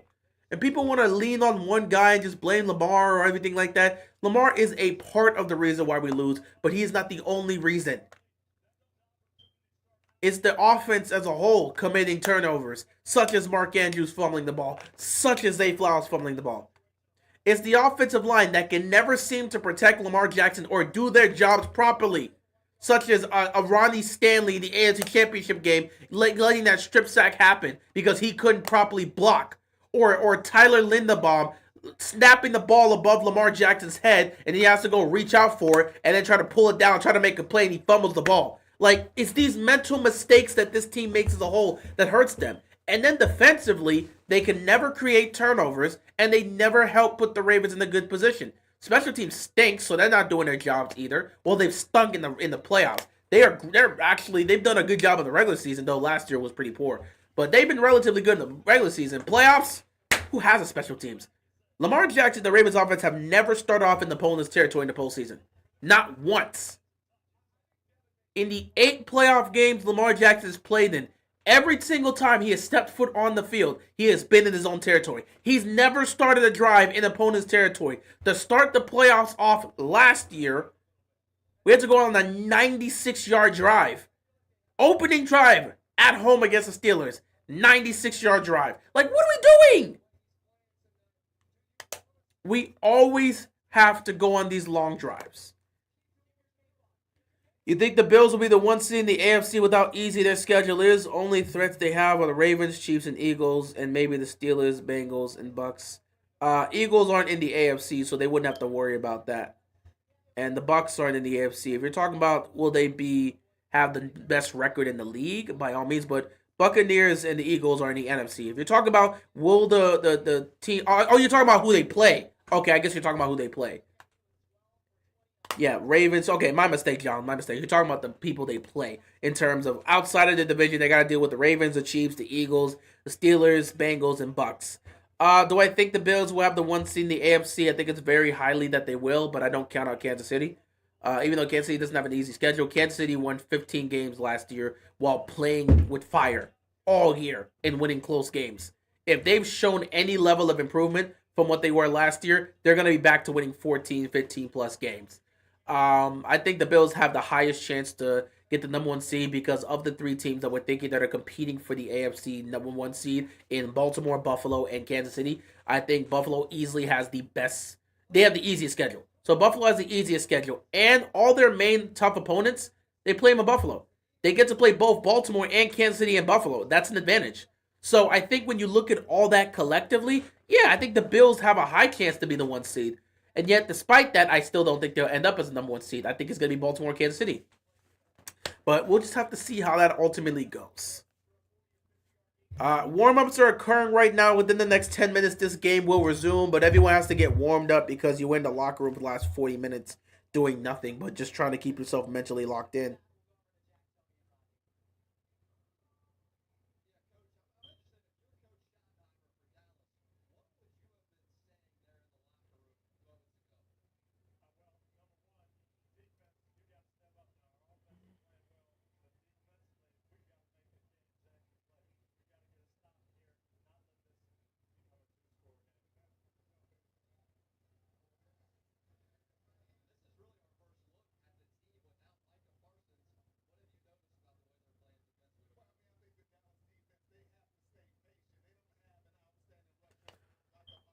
Dallas defense, they're going to have to show up here. For the Eagles, they need to remember why they were Super Bowl champions and act like it. Norman, I'm not going to lie to you, man. Their defense is not the same as last year. They lost a lot of pieces. Their coaching staff is not the same as last year. They lost both coordinators. It's going to be an adjustment period. You can sit back and say they need to remember why they were Super Bowl champs, but a lot of the guys that are on this team this year weren't on that Super Bowl team. So this is a different team. They still got the main central pieces, but especially on the defensive side, there's new faces. Those guys weren't here last year when they won the championship. So again, those new pieces, especially defensively, they're a work in progress. Their secondary has a bunch of new faces. They're a work in progress. So it's hard for me to sit back and say they need to remember why they were Super Bowl champs when they got a bunch of new players, because I think they 10 or 11 players from last year's Super Bowl team is not on this roster this year. They got a bunch of new guys. So it's going to be a work in progress. It is a work in progress that's going to take time. So I can't sit back and say they need to remember that they were champs, because again, when you look at the offense that was here last year is still here this year. And guess what? The offense has scored on every drive. So it's the defense where they lost a lot of pieces and have a new defensive coordinator. So it's very, very difficult for me to sit back and say they need to remember the Super Bowl champs when the defensive pieces are brand new for a lot of those guys, and they're the ones that are stinking. Meanwhile, the guys that were here last year that won the Super Bowl have been perfect. The Eagles have not punted the ball once, and they have scored on every drive. So the Eagles offense is doing their job. The Eagles offense that won the Super Bowl last year looks the same. It's just the defense with new pieces are still working, and it's a work in progress. Not to mention, you lost your best player in Jalen Carter because he wanted to spit on Dak Prescott. So the reason they're struggling to stop the run is because Carter's not there. If Carter's there, this is not an issue for them. So, yeah, it's just a bunch of stuff. It's a tough night for them, but the Eagles just need to overcome it. It's a tough night, but the Eagles' defense has to be able to overcome it one way or another. Pickens killed that last drive for Dallas just as much as that fumble. Yeah, Pickens choosing to act like a tier 1 crash out the way he always is, ultimately affected them and caused that situation. But, it is what it is. I feel like maybe the Bills-Pats games this season could be close. Bills still win. Surprisingly, a lot of the Bills and Patriots games have been close. Hell, the Bills and Jets games at times have been close.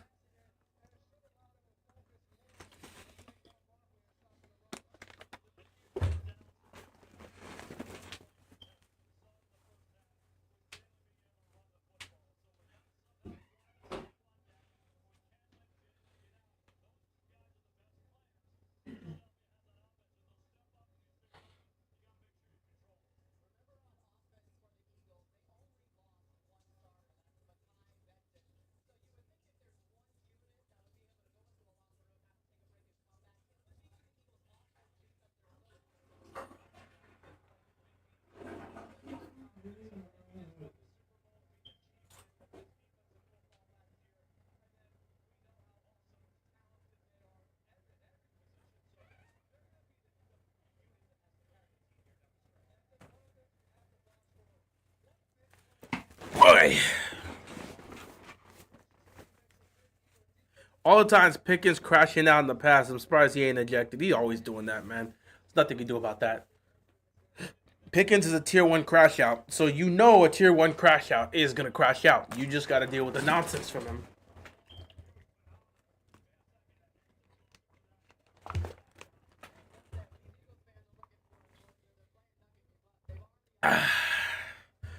Who do you think will be second in the AFC East?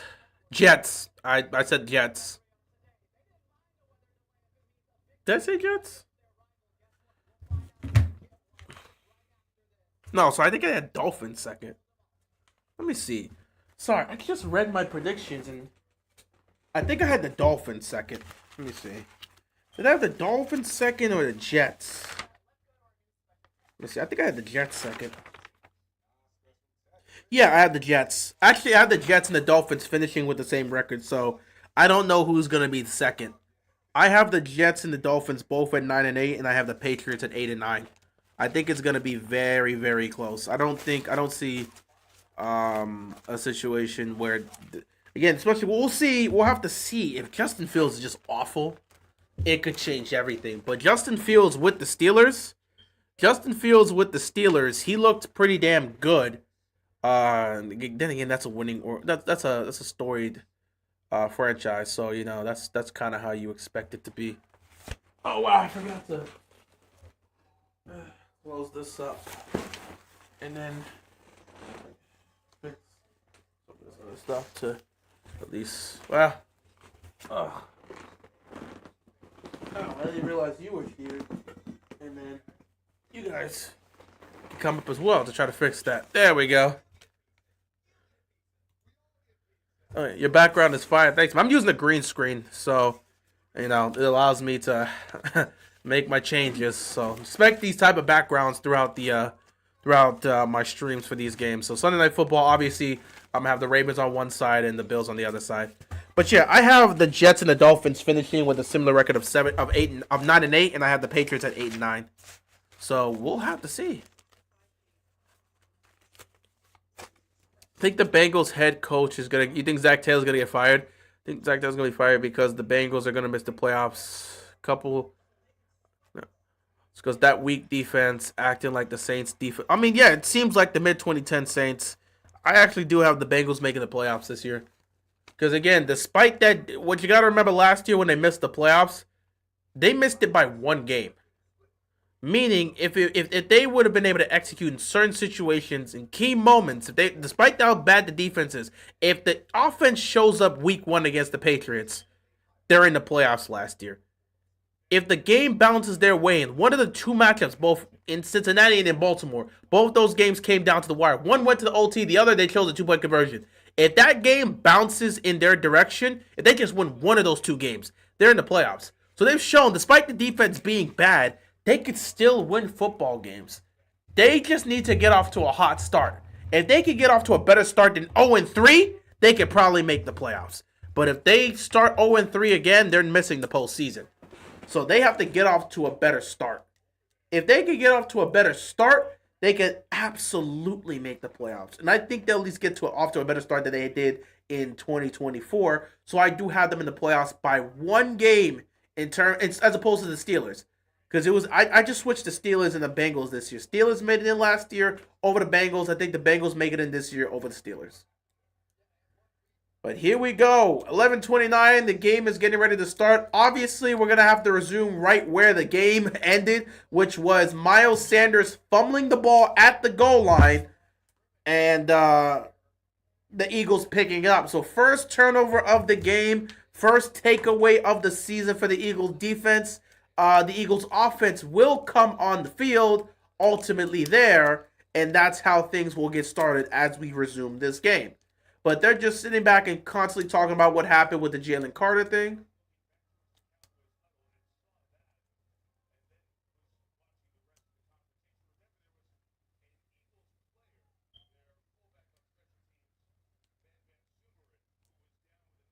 That's just crazy. That's crazy. I mean, they're just replaying Jalen Carter just spitting on Dak Prescott, which is just so dumb. It's just pathetic at this point.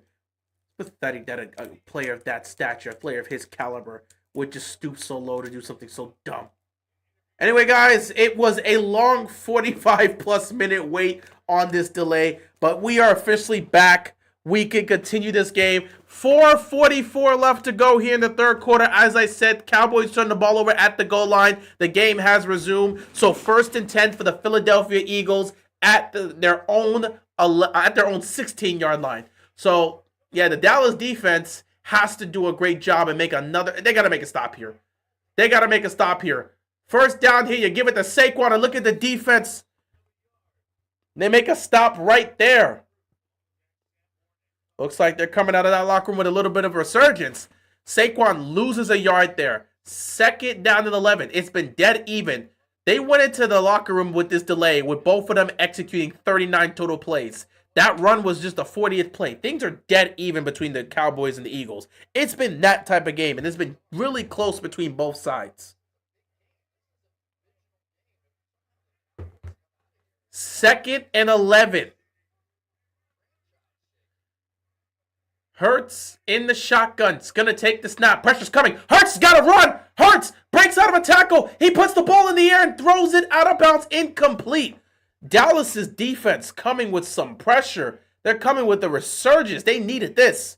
It looks like they needed that locker room, man. They needed that locker room break because Diggs comes on a blitz. He comes on a blitz untouched, and he nearly got to Dak. Not Dak. He nearly got to Hurts. Hurts spun out of the tackle. Diggs got to make that sack. He's got to make that tackle there. Jalen Hurts just spun off the tackle and got rid of the ball. You've got to make that play. If you're the Cowboys, knowing the circumstance you're in, you've got to make that play. The Eagles are 5 of 6 on 3rd down so far in this game tonight. 3rd down and 11. Here we go. Pressure's coming. Hurts. He's going to step up. Hurts has space. Can he pick up the 1st down? He's going to be short. The Cowboys defense holds. Philly has to punt the ball. The Cowboys defense came out with energy and put the pressure on Jalen Hurts.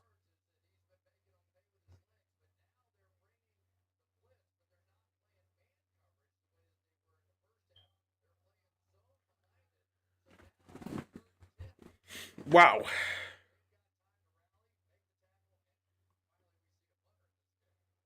The first punt of the game. Cowboys defense forces a 3-and-out. First punt of the game. Turpin's going to call a fair catch here. And Dak and the offense are going to be able to come back out here.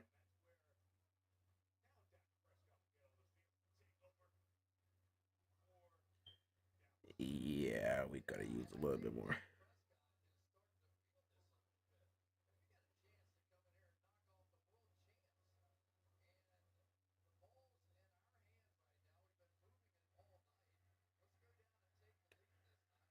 First down and 10. Philly has a chance. Not Philly. Dallas, excuse me, my mistake. Dallas has a chance to go make some noise here. First down, they're going to hand the ball off. They got a chance to take the lead. And look at this offensive line pushing. Williams. Nice run there. Javonte Williams has been great tonight.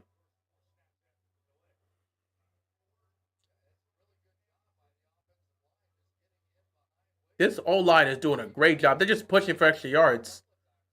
So that's a good thing, man. This offensive line for Dallas is really doing a good job. Dallas has a chance to put the pressure on Philadelphia by taking the lead here. They have a huge opportunity to do this, which would be huge if they could pull this off. Second down and 6 here for the Cowboys. Dak under center here. Play fake. Dak dodges the pressure. Throws. It is caught. Ferguson picks up 5. It's third down and 1. What do you think of the Monday Night Football game between the Bears and Vikings? Or what do I think of it? I picked the Bears to win that game. I think JJ McCarthy, I'm very hesitant to pick rookies in their first game. I'm never a huge fan of that. And I believe that Caleb Williams offense, but I am a little bit high on expecting him to at least show a level of progression. I like Chicago in that game. JJ McCarthy, I think he's got all the weapons in the world to succeed, but I'm not fully sure if I want to trust him for week 1. Dak over the middle, caught by CeeDee Lamb. CeeDee Lamb first down, takes it up to near midfield, right around the 48-yard line. First down, Dallas. 3rd and 1, they just run a slant. Gets it to CD, easy completion right there for the first down. But yeah, I think the Vikings and Bears game is going to be interesting. I can't wait to see JJ McCarthy play with those weapons, and I'm interested to see how that goes. But I'm always hesitant when it comes to rookies in their first games. Nice run here, pick up about 3 yards. Second down coming up here for the Cowboys. So I am a bit hesitant when it comes down to that.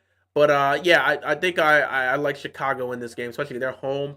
I like Chicago in this game. I'm interested in seeing how Chicago's going to play I'm interested in seeing how Caleb Williams looks in Ben Johnson's offense. So ultimately, when it comes to that, I'm really high on that aspect.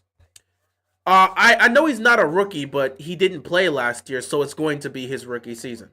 I know he's not a rookie, but he's going to make his first start as a rookie. So, just like, Patrick Mahomes played a game. If you don't play, it's going to be your rookie year. Just like they're going to run a screen here with CeeDee Lamb on 2nd and 7. It does not work. Philly sniffs it out. 3rd down here. Yeah, I know he's not a rookie, but when it's your first year to start, it's going to count as your rookie season, especially when you don't play due to injury. Just like when we saw 3 years of Jordan Love not playing, everyone looked at his first season and said that was essentially his rookie season, even though he wasn't a rookie. Aaron Rodgers didn't play for 3 years, and when he came in, that was considered his rookie season. What's going on, Sam? So that's just how I look at it.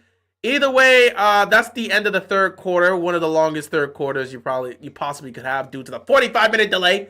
And that's the end of 3 quarters. We are heading to the 4th quarter. Philadelphia up 24-20. Dallas with the ball. 3rd down and 10 coming up after the break. But yeah, 24-20 game here in Philadelphia. Dallas looking to take the lead here, and Philly defense looking to make a stop as well. So 3rd down coming up. But yeah, I know he's not. I know he's not a. I know he's not a rookie, but it will technically.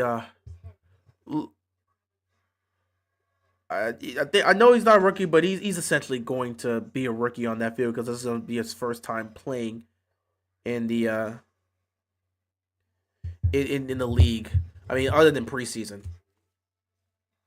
Dak apparently spat on the ground. I don't know why he felt the need to do that, but that caused Carter's response. I mean, I don't know why he chose. Maybe he had something in his mouth and he chose to do so. But Carter responding by spitting on Dak when Dak didn't spit on him is just dumb. Like, Dak spitting on the ground is not the same as Dak spitting on him. So for him to see Dak spit on the ground and his response to be, "Let me spit on Dak," that's just stupid. That's just stupid. You gotta be smarter than that. Like, you can't. You know for a fact you do something that dumb, they're gonna eject you. But at that point, I guess he didn't care. Oh well. I mean, if you don't care, you don't care. Yeah, I mean, we've had a few of these delays, though. In our delay, it was a power outage delay. This delay was a weather delay. And in that situation, that was so rare because, I mean, it's a Super Bowl, you're in the dome. How often do you have a power outage? Like, come on. Come on. $1 billion company. Yeah, come on, bro. It's crazy.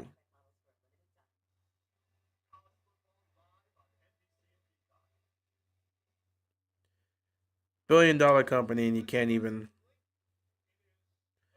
you can't even then keep your lights on consistently. That's why it was a whole that's exactly why it was a whole um that's exactly why it was a whole debate about how that went. I agree, but it just looked like Dak taunted when he spat, but got away with it. I don't know. I'm not gonna speculate at the end of the day. It happened. We just move off of it. 3rd down and 10. Dak, deep drop back. He fires across the middle of the field. It is up in the air. It could be picked. Incomplete. He was looking for CeeDee Lamb, and they could not connect. Incomplete pass. Dallas is not taking advantage of the situation. Defense on both sides. They're making stops. Philly is going to get the football back, and I cannot believe. Let me see what happened here. Let me see this. Oh, my goodness. CeeDee Lamb has to make that catch. Right through the hands of CeeDee Lamb, he has to make that catch. In a game like this, you got to make that catch if you're CeeDee Lamb. Incomplete pass. CeeDee Lamb could not catch the ball. And so because of that, ultimately, Dallas is going to have to punt. That is a huge drop by CeeDee Lamb. He's got to make that catch. He's got to make that catch. Philly gets the football back up 4. Dallas defense made a stop, and now they're back on the field.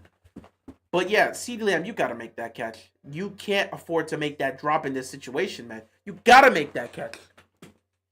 The ball is right there in your hands. You have to make that catch. There's nothing that's affecting you right now. It's not raining outside. You guys were inside. You got to make that catch, man. You got to. In that situation, 3rd down and 10, to move the chains into Eagles territory, you got to make that catch. Your defense makes a stop for it's a 3-and-out, and you respond by dropping that pass. That could be the difference maker in a game like this. We're in the 4th quarter. They're up 4, and your defense isn't guaranteed to make a stop. A.J. Brown, 0 targets. George Pickens, 1 target. Yep. 16 routes, 0 targets. Has never finished a game with 0 targets. At some point, they're just going to throw a wide receiver screen to him or something. At some point, you got to assume Jalen Hurts is going to at least throw in the direction of just throw a screen. Just get the ball to A.J. Brown. At least one pat. Do something, Jalen. 1st and 10 here. Hurts. He was looking for A.J. Brown. He wasn't open. So he's going to go to the right and check it down. So he was looking right to A.J. Brown, who wasn't open. So he had to go left to get it to Saquon, who picks up about 7. He was directly looking for A.J. Brown, and A.J. Brown was not open. 2nd down here for the Eagles.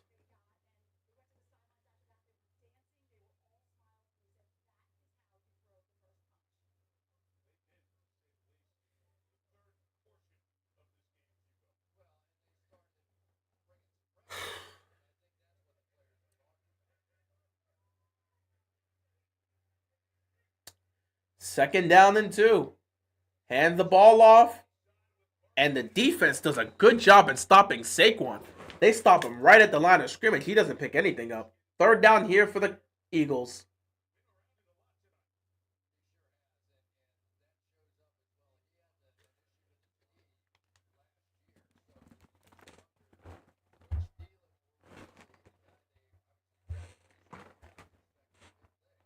Third down here for the Eagles.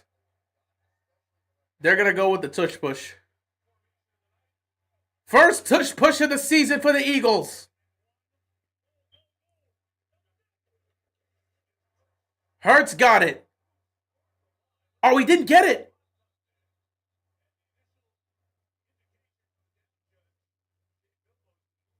Did he get it? I thought he got it, but then I saw him pull him back. They're saying he got it. I think they got to take a look at this. Did he get it? Let me see. I think he got this.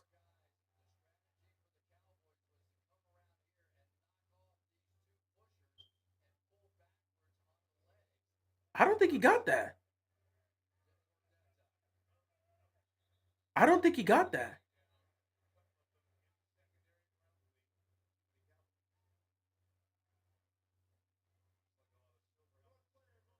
Oh, 12 players on the defense. I want to see a replay of that. I don't know. I would like a full replay of that because I started to see like he was starting to get there, but they didn't show the full replay. I would have to assume they saw it upstairs and said, yeah, he got it, but I wish I would have been able to see the full replay.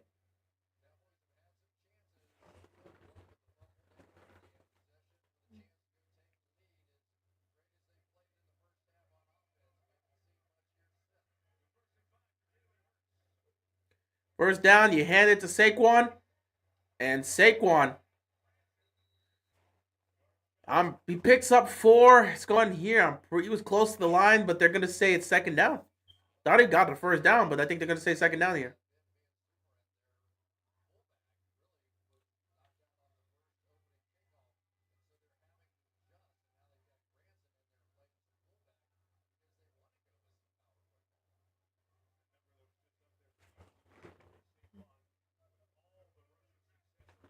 Second down and 1. All right. Hand it back to Saquon, and Saquon gets stopped again. He's short. So you know what the Eagles are going to do? Line up and do the tush push again.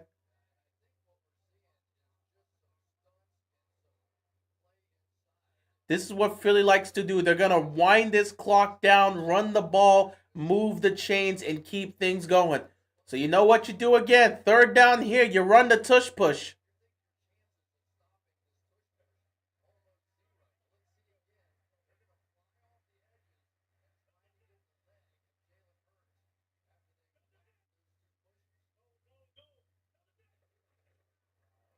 He got it.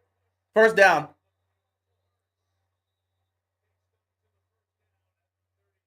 Another first down picked up here, and we are under 11 minutes now.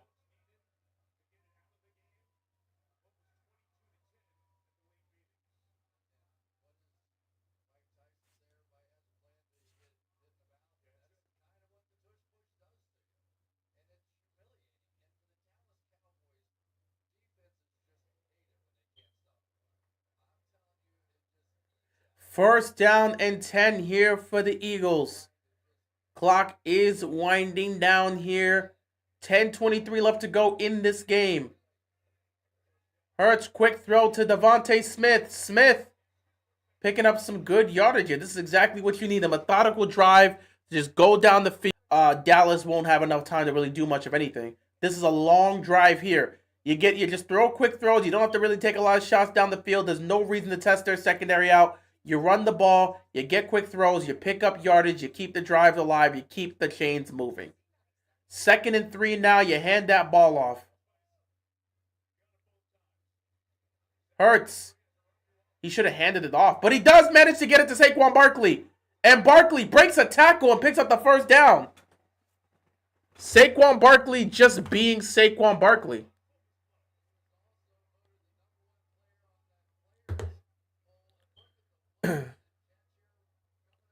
Saquon just catches that with one hand. Jalen Hurts nearly got sacked there.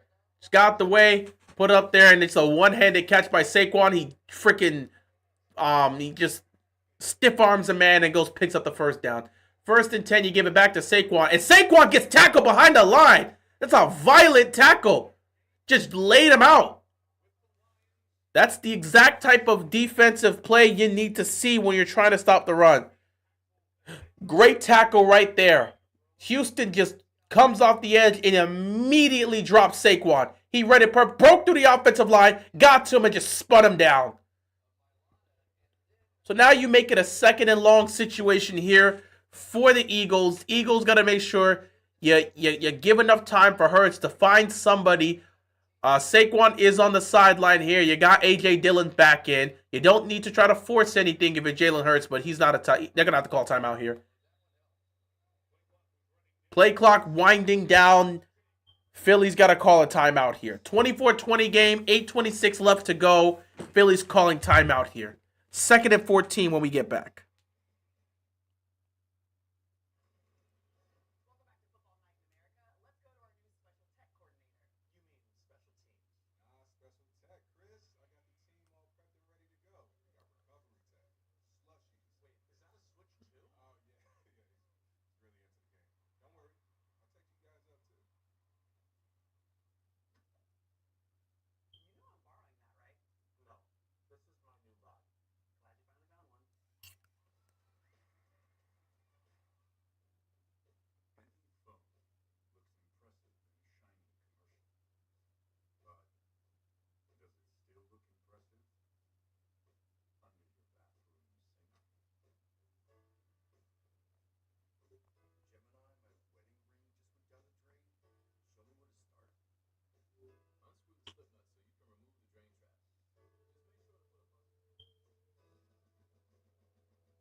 Oi. Game is over if the Eagles get a touchdown. Absolutely, because they're going to run the clock down. They score a touchdown, they're going to run this clock down. Based on how they're operating right now, if they get a touchdown, they may get that touchdown with like 4 minutes left, 3 or 4 minutes left in the game. At that point, Philly's gonna just take control. Even if Dallas scores a quick touchdown, Philly would just have to run a couple times, probably pick up a first down, and that's game. Dallas's defense, you got them in the 2nd and 14, you got to hold. If you're Dallas, your defense has to hold right now.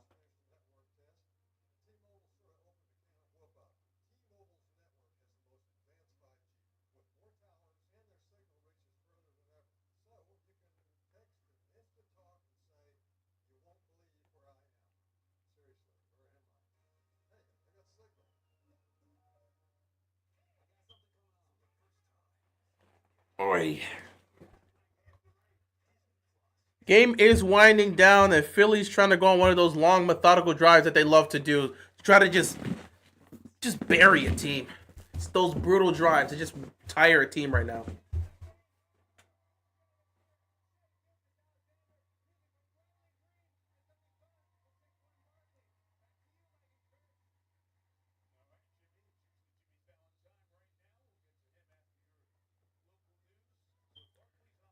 Second and 14, 8:26 left. This is a huge drive for the Eagles to try to put this game away, and this is a huge opportunity for the Cowboys defense to make a stop and get the ball back. It's 2nd and 14. You got 2 plays you gotta make.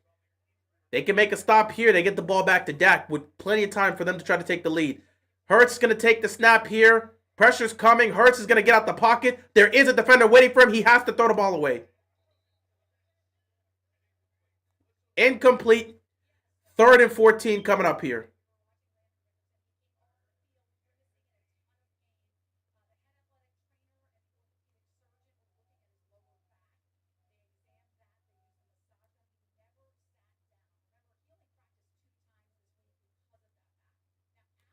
Third and 14 here.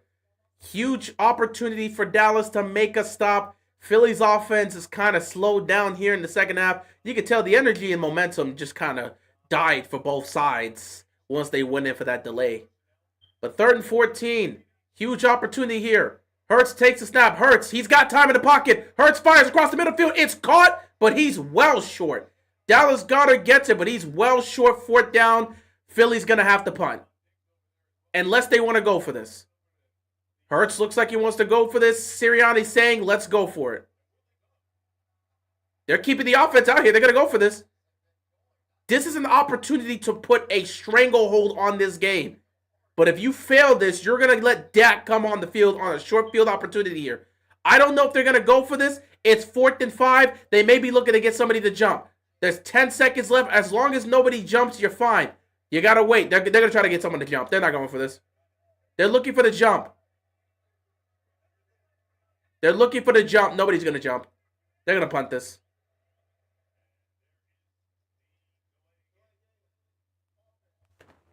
They were trying to see if they can get Dallas to jump. Could not get it. Sunday night isn't coming fast enough. There's nothing more exciting than the Ravens in prime time. Praying that everyone stays healthy. Got plenty of time until Sunday's here. I wouldn't worry. We got this game to see how this ends. We got a great game tomorrow. You got college football for Saturday. And then Sunday, we play on Sunday night. So, I mean, like, you're going to be doing a lot of waiting. It's better than playing on Monday Night Football. Opening up the season on Monday night means you got to wait the longest.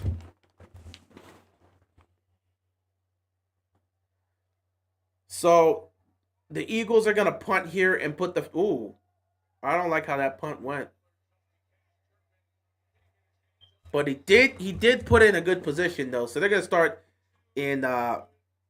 starting off in a... Where are they starting off? Wow.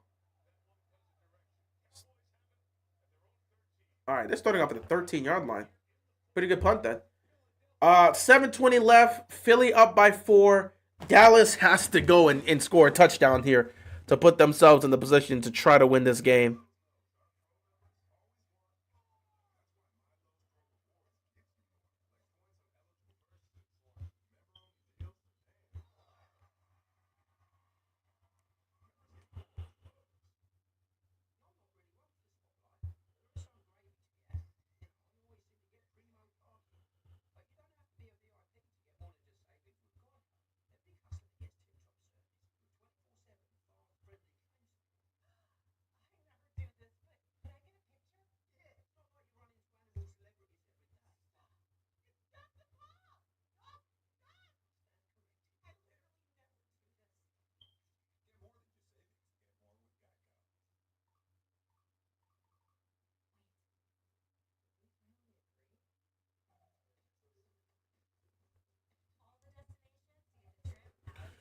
All right.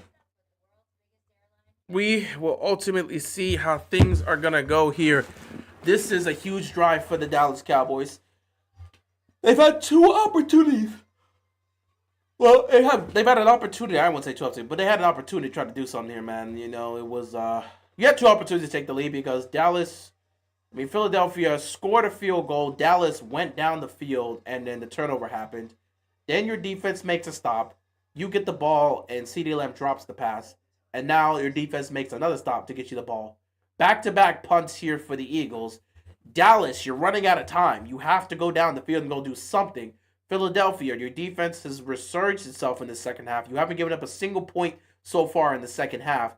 You got to hope your defense can stand tall on what could potentially be the final drive of the game for Dallas, depending on how much time they take off the clock, if they are able to move the chains. Game's coming down to the wire here. It's about execution in these late game situations. We got to see how Dallas's offense is going to respond. CeeDee Lamb dropping a pass that would have picked up a first down and moved them into Philly territory. You can't have something like that happen.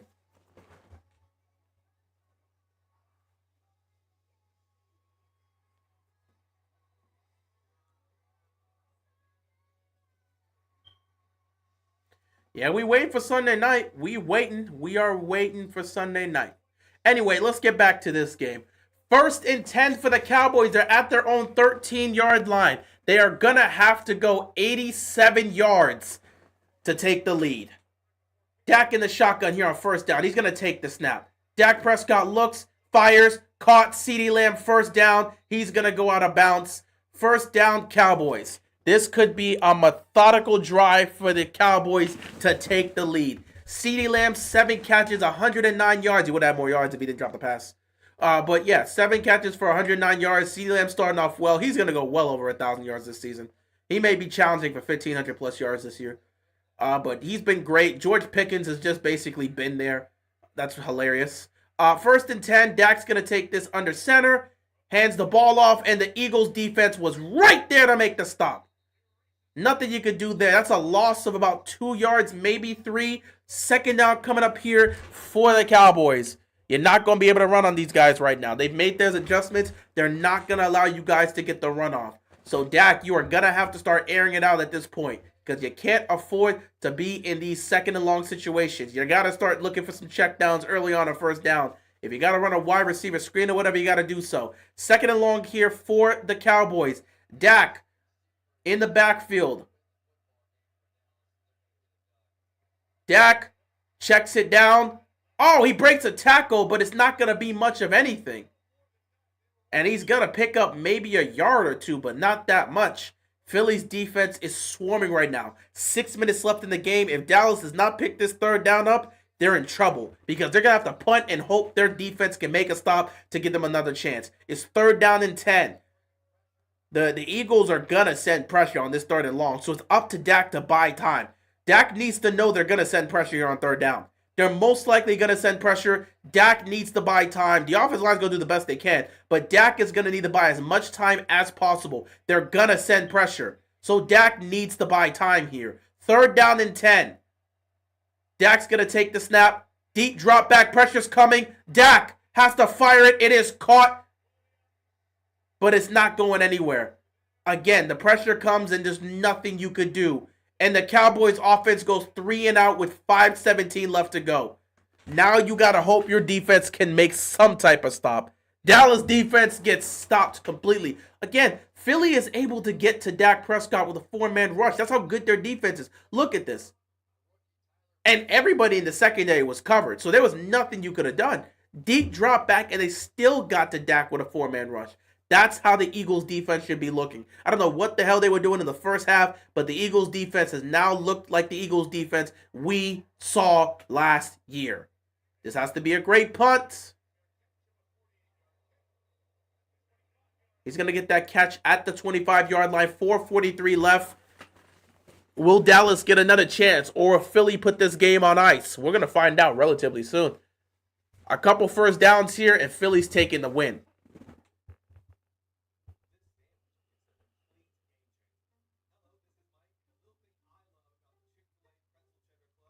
A.J. Brown really may go a whole game without being targeted once. That is crazy.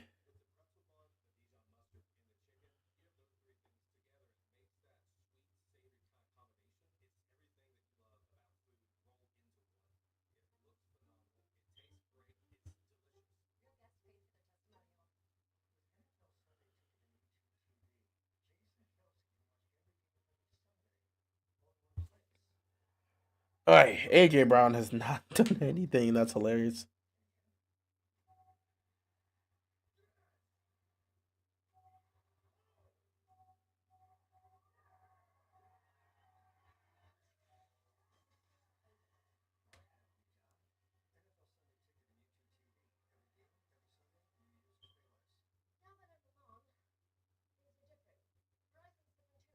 All right, I mean, not much time left.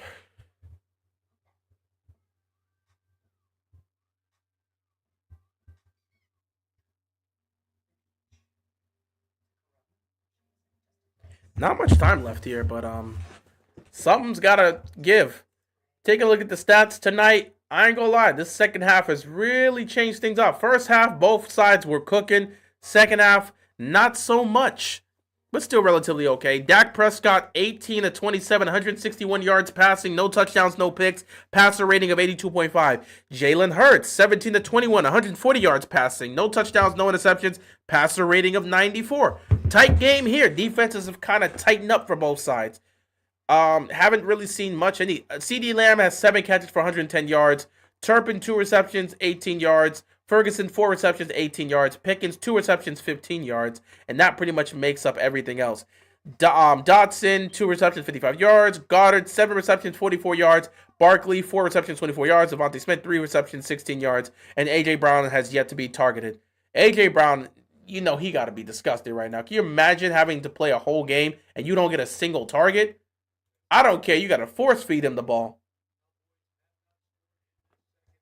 I don't care what you got to do. You got to force feed the ball to this dude. I'm not going to lie to you. You got to get him a look. It's A.J. frickin' Brown. Whatever you got to do.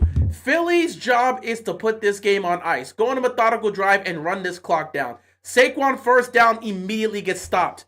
Dallas has done a better job against the run in the second half than they did in the first half. They've actually done a good job in stopping the run here.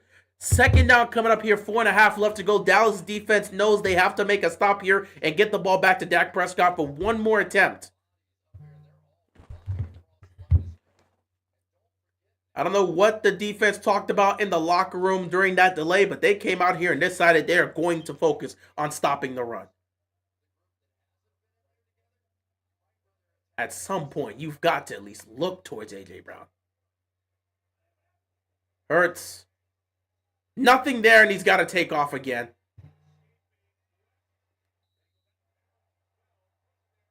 No flag on the play again because this time the play happened while he was still in bounds. Hurts got pushed out of bounds, but it occurred when he was still on the field, so it's still in play. Right now, nothing's happening. Jalen Hurts just has to. He was still in bounds. That is a legal push. That's a legal push. He was still in bounds. 3rd down and 7. This is the biggest play of the game. The biggest moment of the game. If Philadelphia picks this up, they have a high chance to running this clock down. If Dallas can make a stop here, they give Dak potentially one last chance to try to win this game. Here we go. 3rd and 7. Deep drop back. Pressure's coming. Hurts got to get rid of the ball. He gets it to Devontae Smith, but it's short. Dallas's defense has stopped the Eagles' offense on 3 straight offensive drives. Punt, punt, punt. 3:39 left, and they made the stop. I'm not going to lie, man. Jalen Hurts has not looked great in the passing game.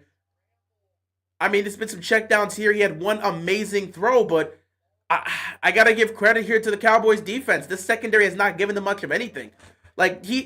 Jalen Hurts is not having a great passing performance. It's been a lot of checkdowns, so everyone's going to call him a game manager. But really, you got to give credit to the Dallas defense this second half. I mean, they've really tightened things up. They're bringing more pressure, and they're not giving Jalen Hurts any looks. A.J. Brown can't even get a look. That's how bad it's been. A.J. Brown can't get a look. No receptions. 3 straight offensive punts for the Eagles. And now with 3 minutes left, Dak Prescott has a chance to try to go win this game. He has a chance to go take the lead and win this game. Dak, this is your third straight opportunity. Your defense has made 3 straight stops. This is it. This is the moment for the game. If Dak Prescott's going to go pull this off, now is the time. You can't be running the ball in this situation. Can't be looking to try to hand it off. That Philly D-line is putting the pressure on you. It's going to be tough. It is going to be tough. But you are going to have to go make those plays.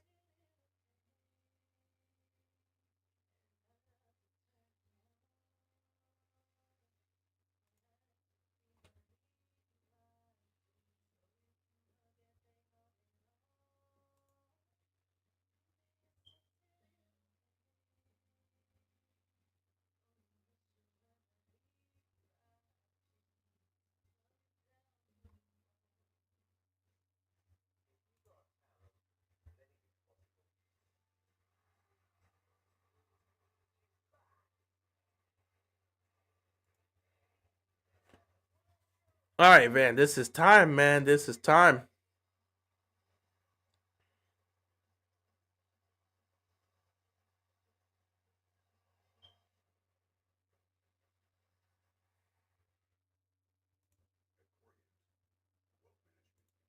No way Cowboys are going to blow this. I mean, we'll see. We'll see.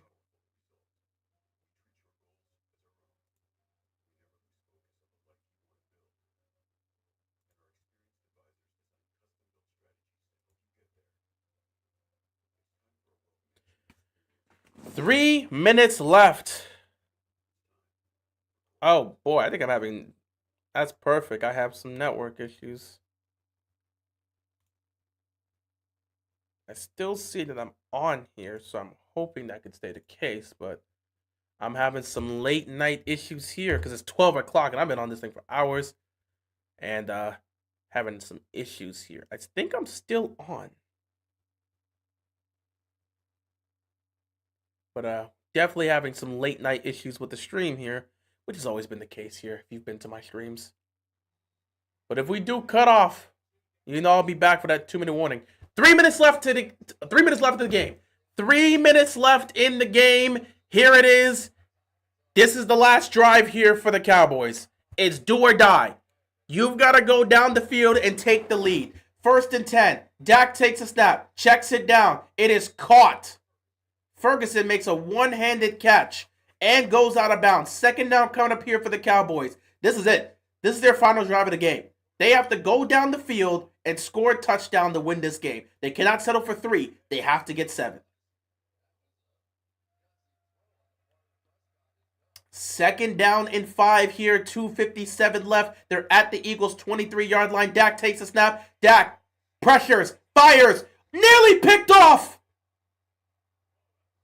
Incomplete, but nearly picked off.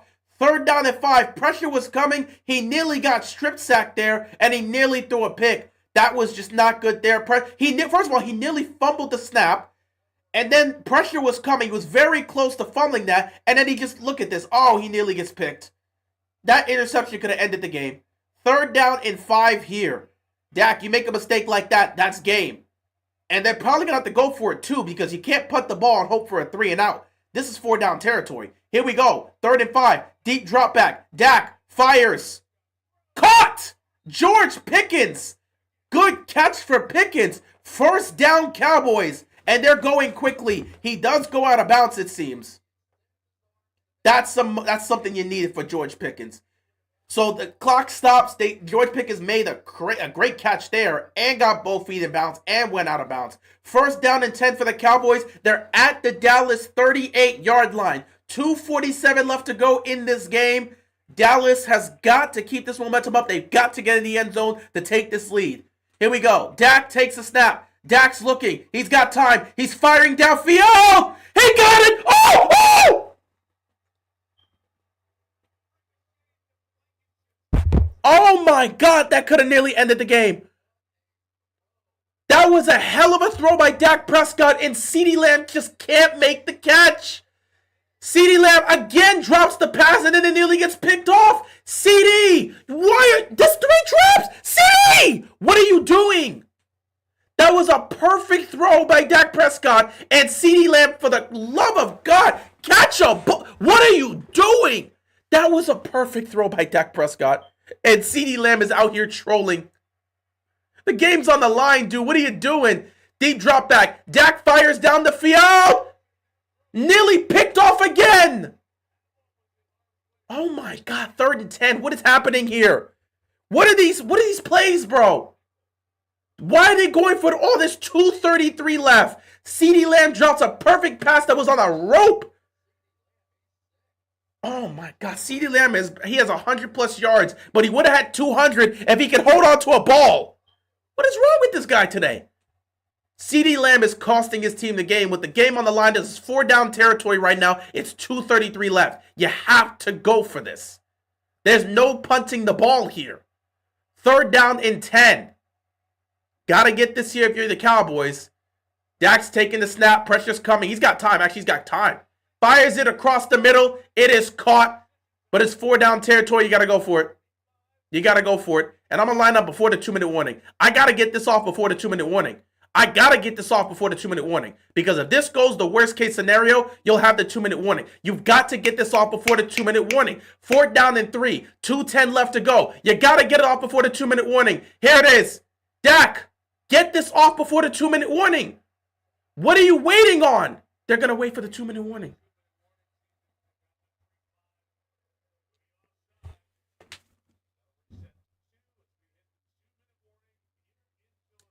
If they're going to go for this, I would prefer for you. I know they have all 3 timeouts, but I would prefer you go for it before the 2-minute warning. But here we are, 2-minute warning. This is the game. They have to go for it on 4th down. Yeah, CeeDee Lamb's having a great game, but I'm not going to lie, man. They're going to have to talk about CeeDee Lamb, bro.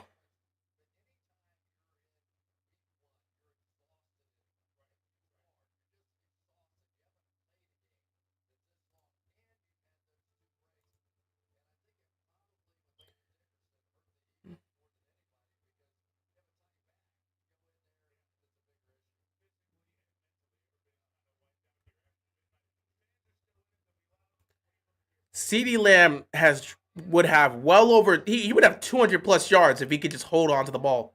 What is he doing? 4th down and 3 here. I mean, this is the game. You still have 3 timeouts, but this is the game. The Cowboys offense was dead last in 4th down conversions last year. You got to see if you can get this here, man. 4th and 3. This is the game, and I'm sending everybody if I'm the defense. There it is, 4th and 3. Dak's gonna fire it downfield. He's got a man. CeeDee can't catch. CeeDee can't catch. Another drop for CeeDee Lamb. Another drop for CeeDee Lamb, bro.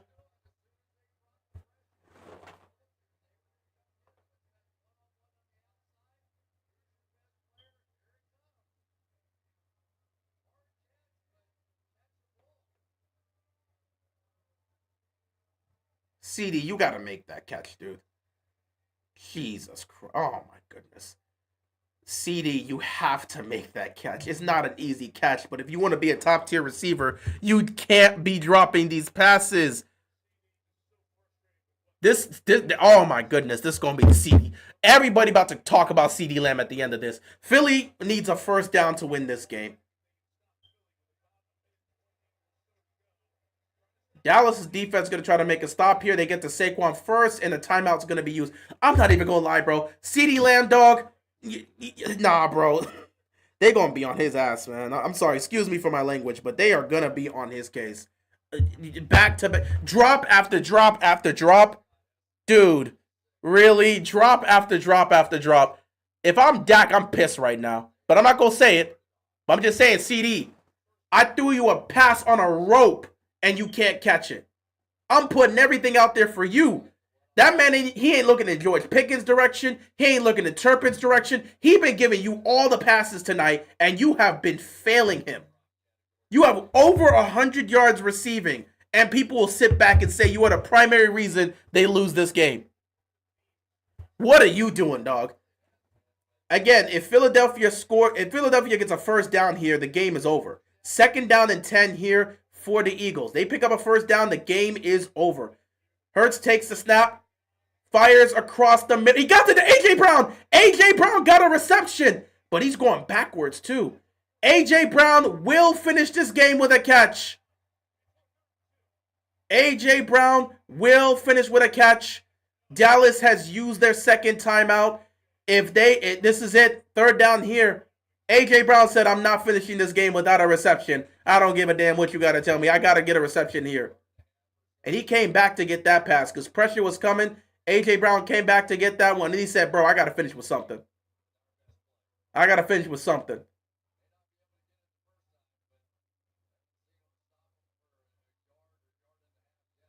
But this is where the game, it comes down to this. Third down and 3. Philly's not going to go for it on fourth down unless it becomes a touch push situation.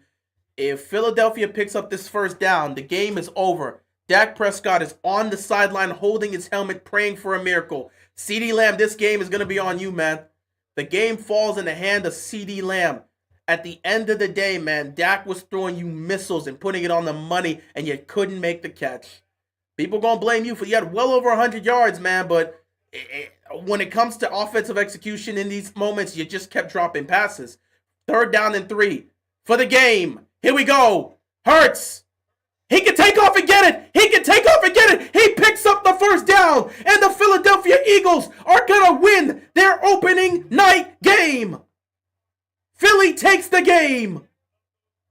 Philadelphia takes the game. And CeeDee Lamb is going to have to take responsibility for this loss. This loss is going to be, it's not on him particularly, but he's going to have to bite the bullet.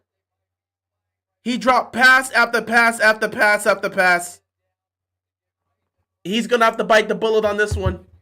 He's going to have to bite the bullet. It wasn't necessarily his fault, but the defense, you went into halftime 21-20. The defense gave up 3 points the entire second half. The offense couldn't score a point, and CeeDee Lamb was a huge factor in that being the case. CeeDee Lamb dropped a pass, had the pass go through his hands on a crucial third down, which would have put them in Philly territory. CeeDee Lamb dropped the pass on it was a dime pass, a pass on a rope by Dak Prescott. And then again, with the game on the line, he drops another one. It's just... And that one wasn't easy, but if you want to be a top-tier wide receiver, you got to make those type of catches. And CeeDee Lamb did not make those catches tonight. This loss is going to fall mainly on him.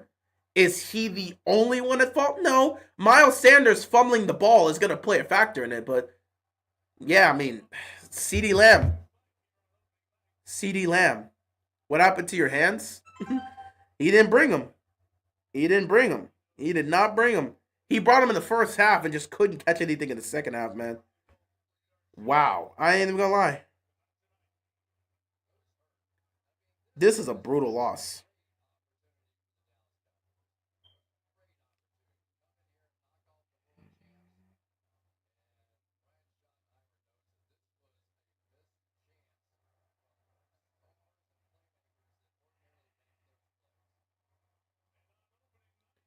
Opening night goes to the Philadelphia Eagles. Oh, my goodness.